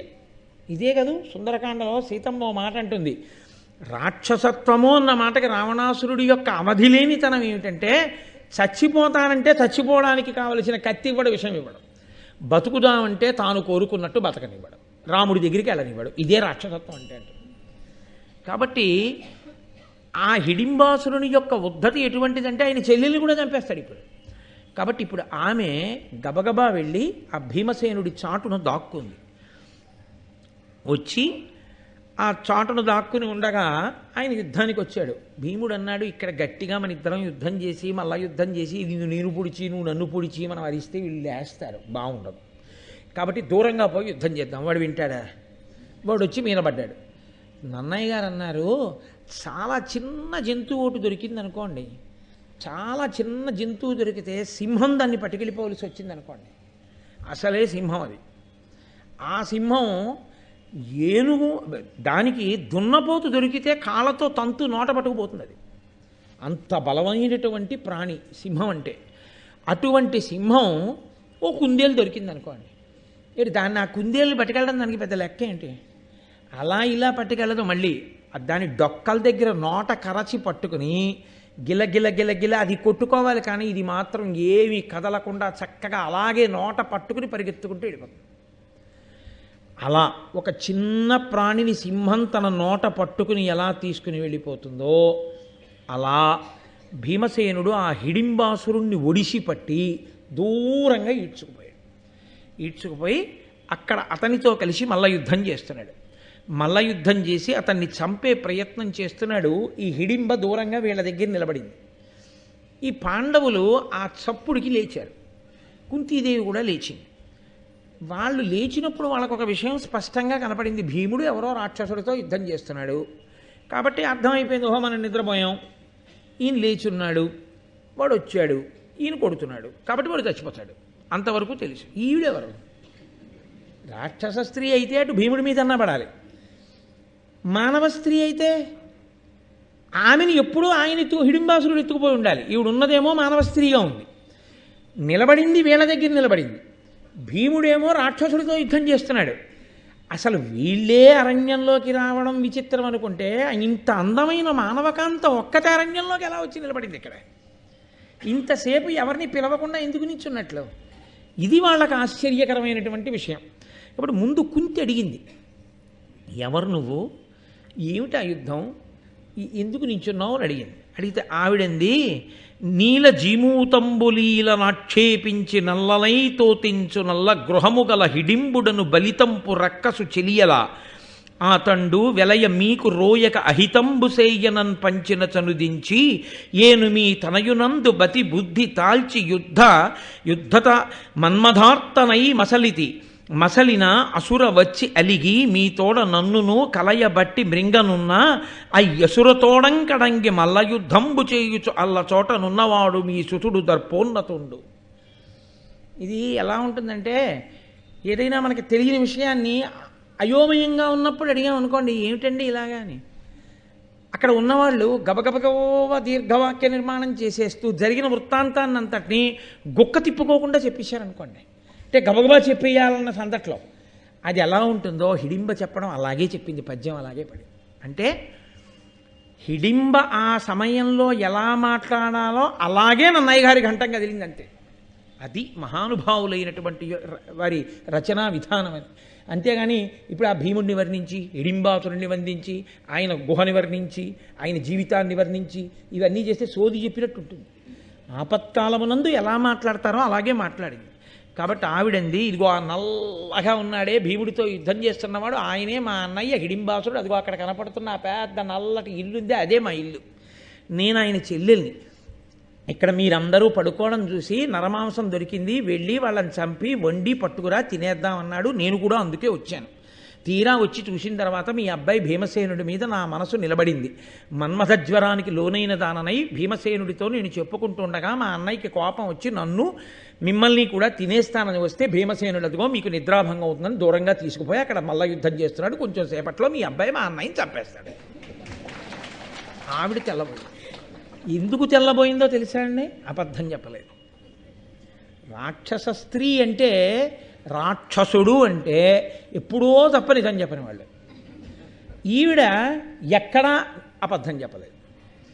అసలు నిజంగా ఆ మాట అనగానే ఏ అర్జునుడో పీకట్టుకున్నాడు అనుకోండి, అమ్మా అయితే మమ్మల్ని వండేయడానికి వచ్చిందని నువ్వని ఆవిడ భయపడలేదు. ఆవిడ ఉన్న నిజం ఉన్నట్టు చెప్పింది. నేను హిడింబాసురుడి చెల్లెలు, నా పేరు హిడింబ, నేను మిమ్మల్ని వండి పట్టుకుపోదామని వచ్చాను, అదిగో మీ అబ్బాయిని చూసి కామార్తనయ్యాను, మాట్లాడుతున్నాను, మా అన్నయ్య వచ్చాడు, నన్ను కూడా చంపేయబోయాడు, మీ అబ్బాయి అదిగో వాడిని దూరంగా పట్టుకుపోయి యుద్ధం చేస్తున్నాడు, నేను మీ దగ్గర నిల్చున్నాను, మీరు లేచారు నన్ను అడిగారు నేను చెప్పాను. ఏమైనా అబద్ధం ఉందా? అంటే ప్రత్యేకంగా మళ్ళీ మళ్ళీ చెప్పక్కర్లేదు. మీరు పాత్రని పరిశీలనం చేస్తే ఇప్పుడు మీకు ఒక విషయం అర్థమవుతుంది. హిడింబ అబద్ధాలు చెప్పేటటువంటి వ్యక్తిత్వం ఉన్న మనిషి కాదు. ఆమె యుద్ధం అంటూ జరుగుతున్నప్పుడు మీరు ఒక విషయాన్ని గమనించండి, జయాపజయములు విధి నిర్ణీతములు. అంత బలం ఉన్న రామరాయలు వారు చచ్చిపోయాడు తల్లికోట యుద్ధంలో. ఏం చెప్పగలం? అభిమన్యుడు చనిపోలా, ఘటోత్కచుడు చనిపోలా. యుద్ధం అన్న దాంట్లో ఎటైనా ఉంటాయి. అంత గొప్ప బలం ఉన్నటువంటి వాడు గంధర్వుడి చేతిలో ఆ విచిత్ర వీర్యుడు చనిపోలా. అలా లోకంలో చిత్ర విచిత్రమైన పరిస్థితులు ఉంటాయి. కాబట్టి ఇప్పుడు ఒకవేళ భీమసేనుడికి ఏమైనా అయితే, నేను రాక్షసుడి చెల్లెల్ని అని చెప్పేస్తే వీళ్ళు నన్ను చంపేస్తే, అందుకని కొంత చెప్పి కొంత చెప్పకుండా ఊరుకోవచ్చు కదా. ఆవిడ అలా చెప్పలేదు, ఆవిడ ఉన్నది ఉన్నట్టు చెప్పింది. అంటే ఇప్పుడు ఆవిడ త్రికరణ శుద్ధిగా వాళ్ళతో బంధుత్వాన్ని కోరుతోంది. అంటే వాళ్ళు అంగీకరించలేదు, కానీ ఆవిడ ఆ ఇంటి కోడలైపోయింది. కాబట్టి మా అత్తగారు, మా బావగారు, మా మరుదులు, వాళ్ళకి నేను అబద్ధాలు ఆడడం ఏంటి, నేను ఉన్నది ఉన్నట్టు చెప్పేయాలి. ఇప్పుడు నేను హిడింబాసురుడికి శత్రువుని తప్ప నేను వీళ్ళకి శత్రువుని కాను, నేను వీళ్ళింటి కోడల్ని. ఆవిడ మనసు నిలబడిపోయిందంతే. ఇది ఒక రాక్షస స్త్రీ యందు ఇంత రుజుత్వం ఉండడం, ఇటువంటి స్త్రీ అక్కడ కనపడడం పాండవులకు ఏదో గొప్ప మేలు జరగబోతోంది అనడానికి సూచన. అప్పుడు వెంటనే ముందు అర్జునుడు ఏం చేశాడంటే, ఇంకా మిగిలిన లొల్లి ప్రశ్నలు మొదలట్లేదు. ఈ లోకంలో ఇలాంటి సందర్భంలో ఏమవుతుందంటే, ఆవిడ ఎంత సంక్షిప్తంగా చెప్పిందో దాని యొక్క పవిత్రతని అర్థం చేసుకోవాలి తప్ప ఇంకా గుచ్చి గుచ్చి ప్రశ్నలు వేసే ప్రయత్నం చేయకూడదు. ముందు జరుగుతున్న కార్యాన్ని చూడాలి. అక్కడ యుద్ధం చేస్తున్నాడు. గబగబా అర్జునుడు భీముడి దగ్గరికి వెళ్ళి అన్నాడు, ఇది పూర్వ సంధ్య, తెల్లవారుతోంది. తెల్లవారే సమయంలో బ్రాహ్మీ ముహూర్తానికి ముందు రాక్షసులకి ఆనుకూల్యమైన కాలం ఏర్పడుతుంది, రౌద్రమైన కాలం. ఆ కాలంలో రాక్షస బలం ఎక్కువగా ఉంటుంది. ఆ ముహూర్తం కానీ ఉన్నదో ఆ సమయంలో రాక్షసుడి బలం పెరుగుతుంది. కాబట్టి అది రాకుండా నువ్వు వీడిని చంపేసేయి తొందరగానన్నాడు. కాబట్టి భీముడు వెంటనే తొందరపడి వాణ్ణి పట్టుకుని ఎత్తి 100 మార్లు గిర్ర గిర్ర గిర్ర గిర్ర తిప్పి వెన్నుపాము మీద ఒక్క దెబ్బ కొట్టాడు. కొట్టేటప్పటికీ లావు సెడగ ఇట్లు వీవంగపడి గతచేష్టుడైన అసురు చిక్కపట్టి నేలబెట్టి వాని కోలెమ్ము బ్రల్లన వీచి నడుము త్రుంచి వీచి వేయిచే. గిర్ర గిర్ర గిర్ర గిర్ర తిప్పి కింద పారేసి నేల మీద పడుకోబెట్టి నడుం దగ్గర ఒక కాలు పెట్టి తొక్కి ఒక్క దెబ్బ కొట్టేటప్పటికి ఆ వెన్నుపం పళక్కని విరిగిపోయింది. ఆ నడుం విరిగిపోయినటువంటి వాడిని పట్టుకుని ఏదో ఇలా తిప్పి ఇలా తుంపేస్తే తెగిపోయేది ఎలా తెగిపోతుందో అలా నడుము దగ్గర ఇలా తిప్పి 2 ముక్కల కింద తుంపేసి విసిరతలు పారేశాడు. నడుం దగ్గర మొక్క ఓవేపుకి, నడుం పైన మొక్క ఓవేపుకి విసిరి పారేసి మళ్ళీ ఆ ముహూర్తం రాకుండా చంపమన్నావు, చంపేశాడు అని ఆయన తిరిగి వచ్చేసాడు. అది భీమబలం అంటే అలా ఉంటుంది. అది సామాన్యమైనటువంటి బలం కాదు. అదే అంటుంది కుంతి ఎదరొక సన్నివేశంలో. కాబట్టి ఇప్పుడు ఈమెని అడిగింది కుంతి, నువ్వు మనుష్య స్త్రీ రూపం ఎందుకు దాల్చావు, ఎందుకు వచ్చి ఇక్కడ నిలబడ్డావు, ఎందుకు ఇవన్నీ మాతో చెప్పావు అది. అంటే ఆవిడ ఒక యథార్థమైన మాట చెప్పింది. ఆవిడంది, నేను మీ అబ్బాయి ఎడల మన్మథ తాపమునకు గురి అయ్యున్నాను. మీరు మీ అబ్బాయిని ఇచ్చి నాకు పెళ్లి చేయకపోతే, నేను మీ అబ్బాయితో కలిసి ఉండకపోతే నేను ఆ మన్మథ జ్వరాన్ని ఓపలేక చచ్చిపోతాను, నా ప్రాణాలు పోతాయి, నేను ఆత్మహత్య చేసుకోక్కర్లేదు, నేనే చచ్చిపోతాను అన్నాడు. కుంతీదేవి వింది. ఇందులో చాలా పెద్ద మలుపుస్మండి, అదేం సామాన్యమైన విషయం అని మీరు అనుకోకూడదు. ఆవిడ చాలా స్పష్టంగా త్రికరణ శుద్ధిగా స్వచ్ఛమైన హృదయంతో ఉన్నది ఉన్నట్లు మాట్లాడింది హిడింబ. అప్పుడు భీముడు విని అన్నాడు, మీ అన్నయ్య ఎంత టక్కరివాడో చూశాను, వాడికి తోడబుట్టిందని నువ్వు మాయావివే, రాక్షస స్త్రీవి, నీ దిక్కున్న చోటుకెళ్ళి నువ్వు చావు తప్ప నేను పెళ్ళాడనన్నాడు. అంటే వెంటనే ధర్మరాజు గారే కదండి, అందుకే పాండురాజు గారు కోరి ముందుకన్నాడు ధర్మదేవత అనుగ్రహంతో. ఆయన అన్నాడు, వధకు అర్హుడై వచ్చిన వాణ్ణి చంపి తదియు ధర్మువా, ఇది చాలా అబల, దీనికి అలుక జనదు, ఆత్మరక్షకు అగ్గలంబు ధర్మరక్షయ ఉత్తమ ధార్మికులకు. నాయనా భీమ, ఎవడిని చంపేయాలో వాడిని చంపేశావు, బాగుంది, అది ధర్మం. ఈమె అబల, ఈమెని చంపకూడదు. పైగా నీకొకటి చెప్పనా, తనని తాను రక్షించుకోవడం కన్నా శరణాగతి చేసి వచ్చినటువంటి వారిని రక్షించడం, వారి ప్రాణములు నిలబెట్టడం పెద్ద ధర్మం. కాబట్టి ఈమెని నువ్వు చంపకూడదు అంటే ఆవిడంది, ఆ కుంతీదేవి, ఆపదయైనను ధర్మవ ప్రాపుగా రక్షింపవలయు పరమార్థము ధర్మాపాయమ ధార్మికులకు ఆపద జన్మాంతరముననుగతమగుటన్. ధర్మరాజు గారు చెప్పేటటువంటి మాటలు ఆ సందర్భానికి అన్వయమయ్యేవి కావు, అప్పటికీ ఆ సందర్భానికే అన్వయమయ్యేవి కావు, ఎప్పటికీ అన్వయమయ్యేవి. ఆయన ఎంత గొప్ప మాట అన్నాడంటే, ఆపదయైనను ధర్మువ ప్రాపుగా రక్షింపవలయు. మాయావి ఈమె అని కదా నువ్వు భయపడుతున్నావు, దానివల్ల ఆపద అని కదా. ఆపద వస్తుంది అనుకున్నా మన ధర్మాన్ని మనం నిలబెట్టుకోవాలి. మన ధర్మం నిలబెట్టుకోవడం ముఖ్యమా, ఆపద వస్తుందేమోనని శంకించి ధర్మాన్ని వదిలిపెట్టడం ముఖ్యమా అంటే, ధర్మాన్ని విడిచిపెట్టేశావు అనుకో, వచ్చే జన్మకు కూడా నీతో వచ్చేది ఏదైనా ఉంటే ధర్మం ఒకటే. వస్తుందో రాదో అనుకున్న ఆపద ఈ జన్మలో పోతుంది, ధర్మం అంటూ ఉంటే ఆపద పోతుంది. రెండు, ఆపద అంటూ వచ్చినా ఈ జన్మలో వస్తుంది, ఈ జన్మలో పోతుంది. ధర్మము వచ్చే జన్మకి కూడా నీతో పెట్టుబడిగా వస్తుంది. కాబట్టి ధర్మాన్ని మాత్రం ఎప్పుడూ విడిచిపెట్టకూడదు. ఏదో ఆపద వస్తుంది అందుకని నేను ఈ అబలని రక్షించను, ఈమెని దూరంగా పొమ్మంటావేంటి, తప్పు, నువ్వు అలా అనకూడదు. అంటే ఆమె అంది, ఆ హిడింబ, నన్ను మీరు సామాన్య స్త్రీ అనుకుంటున్నారు, నేను మిమ్మల్ని అందరినీ అరణ్యంలో మోసి వహించి తీసుకెడతాను, నాకు బలం ఉంది. రెండు, ఇక్కడికి కొద్ది దూరంలో శాలిహోత్రుడు అనబడేటటువంటి ఒక ముని యొక్క ఆశ్రమం ఉంది. ఆయన చాలా గొప్ప తపస్వి. ఆయన తన తపోబలం చేత ఒక చెట్టుని ఒక సరోవరాన్ని నిర్మించాడు. ఆ సరోవరంలో నీళ్లు ఎవరు తాగుతారో వారికి ఆకలి దప్పికలు ఉండవు. ఆ చెట్టు కింద ఎవరు పడుకుంటారో వాళ్ళకి చలి కానీ గాలి కానీ ఎండ కానీ వాన కానీ ఉండవు. 4 నుంచి రక్షణ పొందుతారు. ఎందుకని అంటే అవి రెండు ఆయన యొక్క తపస్సు చేత సృజింపబడినవి, అందుచేత వాటికి ఆ దివ్యశక్తి ఉంది. మీరు కొంతసేపటి తర్వాత శాలిహోత్రుని ఆశ్రమానికి ఎడతారు, ఆయనతో మాట్లాడతారు, ఆ సరోవరంలో నీళ్లు తాగుతారు, ఆ చెట్టు కింద కాలక్షేపం చేస్తారు. మీరు అలా కొన్నాళ్ళు ఉన్న తర్వాత మీ దగ్గరికి వేదవ్యాస భగవానుడు వస్తాడు. వచ్చి మీరు తరువాత చెయ్యవలసినటువంటి పనిని మీకు చెప్తాడు. నేను పుట్టుక చేత రాక్షస స్త్రీని, కానీ నాకు భూత భవిష్యత్ వర్తమాన కాలములు తెలుసు, ఇవి జరుగుతాయి. కాబట్టి నన్ను నమ్మండి, నాకు దివ్యత్వం ఉంది, నన్ను నమ్మి నన్ను మీ కుటుంబంలో సభ్యురాలిగా స్వీకరించండి. నేను పరమభక్తితో మిమ్మల్ని అందరినీ మోస్తాను. నా ప్రాణం నిలబడాలంటే నన్ను భీమసేనుడితో మాత్రం భార్యగా కలపండి. అంటే కుంతీదేవంది, ధర్మరాజు గారు చెప్పిన మాట నేను చెప్పిన మాట నువ్వు వినాలిగా. తండ్రి లేనప్పుడు తండ్రితో సమానం ధర్మరాజు, ధర్మం తెలుసున్నవాడు. నేనా కన్న తల్లిని, మీ ఇద్దరం చెప్పిన మాట వినాలి. ఇది పరమసాధ్వి, దీనిని మది నుండుగా తలుపవలదు. మానుగా పుత్రాభ్యుదయముగు పాండుహితముగా ఇది కార్యంబని పరిగ్రహింపుము నిమ్మిన్. నాయన, ఇది పరమసాధ్వి. ఈ అమ్మాయి చాలా సాధ్వీమణి, మంచిదిగా కనపడుతోంది. కాబట్టి నువ్వు అనుమానించకూడదు. ఈమెకి నీ వలన కుమారుడు జన్మించే పర్యంతము ఈమెతో కలిసి ఉండు. రాత్రులందు మా వద్ద ఉండు, ఎందుకంటే భీమసేనుడు ఉంటే ఆపదలు గట్టెక్కుతాయి.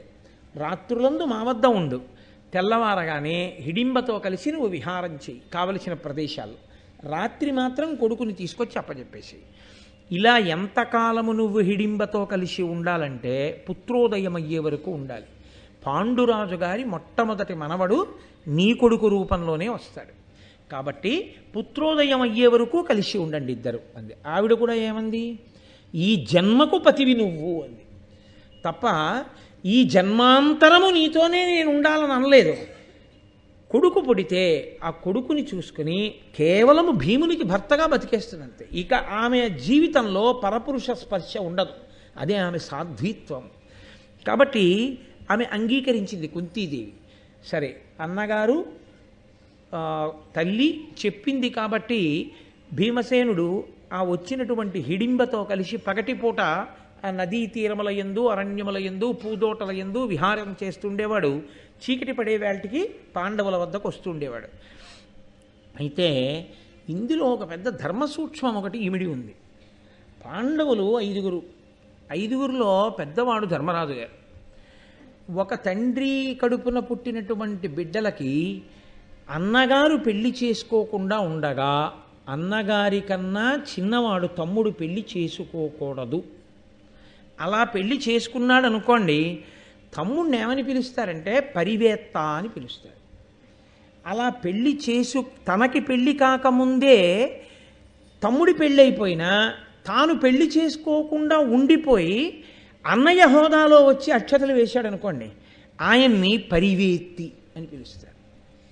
అలా అన్నయ్య పెళ్లి కాకుండా ఉండగా తమ్ముడు పెళ్లి చేసుకుంటే అలా పెళ్లి జరిగినప్పుడు 5గురిని ఆ జన్మలో ఎన్ని పుణ్యాలు చేసినా నరకానికి పంపించేస్తారు. ఎవరెవరిని అంటే పెళ్లి చేసుకోకుండా తానుండగా తమ్ముడికి పెళ్ళవుతుంటే అంగీకరించిన అన్నగారిని, అన్నగారికి పెళ్ళి అవ్వకుండా ఉండగా పెళ్లి చేసుకున్న తమ్ముణ్ణి, ఆ తమ్ముడికి పిల్లనిచ్చినటువంటి కన్యాదాతని, ఆ తమ్ముణ్ణి పెళ్లి చేసుకున్న పిల్లని, ఆ పిల్లకి ఈ పిల్లాడికి పెళ్లి చేయించిన పురోహితుణ్ణి.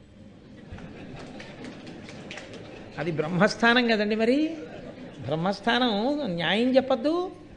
కాబట్టి 5గురిని నరకానికి పంపించమన్నారు. వాళ్ళు ఏ పుణ్యం చేయనివ్వండి, ఏ పాపం చేయనివ్వండి, ఇంకా దాన్ని నేను లెక్కలోకి తీసుకోరు, వాళ్ళు వెళ్ళిపోవలసిందే నరకానికి. మినహాయింపు ఒక్కటి ఇచ్చారు. ఎప్పుడు అన్న బతికుండగా తమ్ముడు పెళ్లి చేసుకోవచ్చు. అంటే అన్న దీర్ఘరోగి అయి ఉంటే, అన్న పిచ్చివాడైపోతే, అన్న దేశాంతరం పట్టి వెళ్ళిపోతే, అన్న సన్యసిస్తే, అన్న వేశ్యాలోలుడు వేశ్యాలంపటము కలిగిన వాడైతే, ఇటువంటి లక్షణములు కలిగిన వాడై అన్న ఉంటే అప్పుడు తమ్ముడు అన్న బ్రతికున్నా సరే వివాహం చేసుకోవచ్చు. తప్ప అలా కాకుండా ఉంటే మాత్రం తమ్ముడు ఎప్పుడూ అన్నయ్య కన్నా ముందు పెళ్లి చేసుకోకూడదు. ధర్మరాజు గారు ఉన్నాడే ముందు, ఈయన కాడు, సాక్షాత్ ముందు ధర్మరాజు గారు, ఉన్నది కుంతి. ఎలా చెప్పారు ఈ ధర్మం? మరి ఇప్పుడు ఆ భీమసేనుడు పరివేత్త కాలేదా? ధర్మానికి పెద్ద వైక్లభ్యం రాలేదా? అసలు మొట్టమొదట 5గురికి పెళ్లి చేసే క్రమం అదే. భీముడికి పెళ్లి చెయ్యొచ్చా హిడింబనిచ్చి? హిడింబకి భీముడికి ధర్మరాజు కన్నా ముందే కొడుకు పుట్టేయచ్చా? పాండురాజు వంశం వర్ధిల్లవలసినటువంటి విధానం అదే. దీన్ని ఎలా అంగీకరించాడు ధర్మరాజు? దీన్ని ఎలా అంగీకరించింది కుంతి? కేవలం ఏదో రాక్షసుడు, ఒక ఘటోత్కచుడో ఎవరో పుడతాడో, ఆయన ఎప్పుడో పనికొస్తాడో అని అనుకున్నారు అనుకోండి, పనికొస్తాడన్న స్వార్థానికైనా ధర్మాన్ని విడిచిపెట్టడం దోషమేగా. అది మరింత దోషభూయిష్టం, తన స్వార్థం కోసం ధర్మాన్ని వదిలేయడం. ధర్మరాజు అలా ఒప్పుకుంటాడా? మరి ఎందుకు జరిగింది ఈ ఘట్టంలో ఇలా అంటే, ఈ ఘట్టంలో పెళ్లి జరగలేదుగా, కన్యాదానం చేయలేదుగా. కన్యాదాత ఎవరైనా ఉన్నాడా? కన్యాదానం చేయలేదు. మంత్రభాగం ఏమైనా ఉందా? పురోహితుడు ఉన్నాడా? లేడు. మరి కన్యాదానం చెయ్యింది పెళ్ళం కాదుగా. భార్య కానిదానితో ఉండడం వేశ్యాలంపటం కిందకే వస్తుందిగా. అప్పుడు మరీ అధార్మికంగా. మరి అప్పుడు భీముడు ఎలా ఉన్నాడు అంటే, ధర్మములకెల్లా గొప్ప ధర్మం ఏమిటో తెలుసా అండి? ప్రాణిరక్షణయే ధర్మం. అన్ని ధర్మములలోకి సర్వోత్కృష్టమైన ధర్మం ఏది అంటే ప్రాణిని రక్షించుట. ఇన్ని విషయాలు సత్యాలు చెప్పిన హిడింబ, భూత భవిష్యత్ వర్తమాన కాలములు చెప్పిన హిడింబ, ఒక్క అబద్ధం మాట్లాడని హిడింబ భీముడితో నాకు సమాగమం కలగకపోతే నేను చనిపోతాను అని చెప్పింది. కాబట్టి అది కూడా సత్యం. ఇప్పుడు ఏ కారణం చేత భీముడి పక్కకి హిడింబని పంపకపోయినా హిడింబ మరణానికి కారణం పాండవులే అవుతారు, కుంతి అవుతుంది. అది కట్టి కుడపదా? అందుకని ప్రాణిరక్షణ కన్నా గొప్ప ధర్మం లోకంలో లేదు. కాబట్టి ఆమె రక్షింపబడాలి. వివాహం అంటూ జరిగితే పరివేత్త అవుతాడు. వివాహము జరగకూడదు, ఆమె ప్రాణము రక్షింపబడాలి. కానీ ఆమె జీవిత పర్యంతము ఈయన యొక్క భర్తృత్వమును అంగీకరించి ఉండిపోతానంది. కాబట్టి ఆమె ఆ తృప్తితో బతకడానికి వీలుగా ఒక కుమారుణ్ణి కనాలి. కానీ ఆమెకి పత్ని స్థానం మాత్రం ఉండదు. అంటే యజ్ఞయాగాది క్రతువులలో భీమసేనుడి పక్కన హిడింబ కూర్చోవడం అన్నది ఉండదు. ఆమె ఆ స్థానాన్ని అంగీకరించి అలా ఒడంబడడానికి సిద్ధపడింది. కాబట్టి కుంతి మధ్య మార్గంగా ఆ ధర్మాన్ని ఆవిష్కరించింది. ఇది ప్రధాన ధర్మానికి వ్యతిరేకం కాదు. కాబట్టి ధర్మరాజు అంగీకరించాడు. ధర్మరాజు కుంతి అంగీకరించారు కాబట్టి భీముడు హిడింబతో విహరించాడు. కాబట్టి ఘటోత్కచుడు పుట్టాడు. ఘటోత్కచుడు పుట్టగానే ఆశ్చర్యకరమైన సందర్భం ఒకటి జరిగింది. ఏం జరిగిందన్నది మీరు ఎదరా తెలుసుకుందురు కానీ. కాబట్టి ఇప్పుడు వీళ్ళు ముందుకు బయలుదేరి వెళ్ళారు. వెళ్ళిన తర్వాత ఆమె ఎలా చెప్పిందో హిడింబ అలాగే వాళ్ళకి శాలిహోత్రుడు అనబడేటటువంటి ముని యొక్క ఆశ్రమం కనబడింది. ఆయన వాళ్ళకి స్వాగతం చెప్పాడు, తీసుకెళ్ళాడు, కూర్చోబెట్టాడు. అయిపోయింది, సంధ్యావందనాదులు చేసుకున్నారు. ఆ సరోవరంలో ఉన్న నీటిని తాగారు. ఆ చెట్టు కింద కొన్నాళ్ళు ఉన్నారు. ఉన్న తర్వాత వ్యాస భగవానుడు వచ్చాడు. వ్యాస భగవానుడు వచ్చి అన్నాడు, ఇంత గొప్ప పాండురాజు గారి కొడుకులు కుంతీదేవితో కలిసి, తల్లితో కలిసి ఒక చెట్టు కింద పడుకుని ఉంటున్నారా? ఆకలి దప్పిలు లేకుండా ఉండడం కోసం ఈ సరోవరంలో నీళ్లు తాగి బతుకుతున్నారా? అసలు మీరు బతికున్నారో చచ్చిపోయారో కూడా లోకానికి తెలియకుండా ప్రచ్ఛన్న వేషాల్లో ఉన్నారా? ఎంత కష్టం వచ్చిందిరా మీకు అని కుంతిని చూసి అన్నాడు. ఇప్పుడు ఈ కష్టానికి కన్నీళ్ళు ఎక్కువ ఎవరికో తెలుసా అండి? తల్లిని చూసిన కొడుకుల కన్నా కొడుకుల వ్యధని చూసిన తల్లి బాధే ఎక్కువ. కాబట్టి కుంతి వంక చూసి అన్నాడు, అమ్మా నువ్వు బెంగ పెట్టుకోకు, వీళ్ళ ఆపద తీరిపోతుంది, వీళ్ళ కష్టం పోతుంది. ఉత్తరోత్తర ధర్మరాజు గారు మళ్ళీ సార్వభౌముడు అవుతాడు, చక్రవర్తి అవుతాడు. ఆయన అనేకమైనటువంటి అశ్వమేధములు, రాజసూయములు మొదలైనటువంటి యాగములు చేస్తాడు. ఈ భీముడికి కమలపాలికతో కలిసి, కమలపాలిక అంటే ఆవిడే హిడింబ, ఆవిడ అసలు పేరు హిడింబాసుడి చెల్లెలు కాబట్టి హిడింబ. ఈ కమలపాలికతో కలిసి ఒక కుమారుడు జన్మిస్తాడు. మీరు కొంతకాలం ఇక్కడుండి ఇక్కడి నుంచి బయలుదేరి ఏకచక్రపురానికి వెళ్ళిపోండి. ఏకచక్రపురంలో మీరు బ్రాహ్మణ వేషములు ధరించండి. బ్రాహ్మణ వేషములలో మీరు ఇల్లిల్లు తిరిగి భిక్షాటన చేయండి. భిక్షాటన చేసి బ్రతకండి. అలా ఏకచక్రపురంలో మీరు కొంతకాలం ఉన్న తర్వాత నేను వస్తాను. వచ్చి తర్వాత మళ్ళీ ఏం చేయాలో నేను చెప్తాను. కాబట్టి జాగ్రత్తగా మనసు కుదుటపరుచుకుని ఇక్కడి నుంచి బయలుదేరి మీరు ఏకచక్రపురానికి వెళ్ళండి అన్నాడు. వాళ్ళు చాలా సంతోషించారు. మీరు ఇందులో వ్యాసుడు వచ్చి చెప్పిన దాంట్లో వాళ్ళకి ఊరటేమి అని మీకు ఇందులో ఏదో జరగబోయేది చెప్పాడు. కానీ భిక్షాటన చెయ్యండి, ఏకచక్రపురంలో ఉండండి, బ్రాహ్మణ వేషాల్లో ఉండండి, ఇంత ఇలా ఎందుకు చెప్పాడు అని ఒక అనుమానం రావచ్చు. మొట్టమొదటి ధర్మసూక్ష్మం ఏమంటే, నరజన్మ ఎత్తినవాడు ఎన్ని కష్టాలు వచ్చినా ఆత్మహత్య మాత్రం చేసుకోకూడదు, తనని తాను చంపుకోకూడదు. కళ్యాణీ బతగాదేయం లౌకికీ ప్రతిభాతిమా ఏతి జీవంతి మానందో నరం వర్ష శతాదపి అంటుంది సీతమ్మ.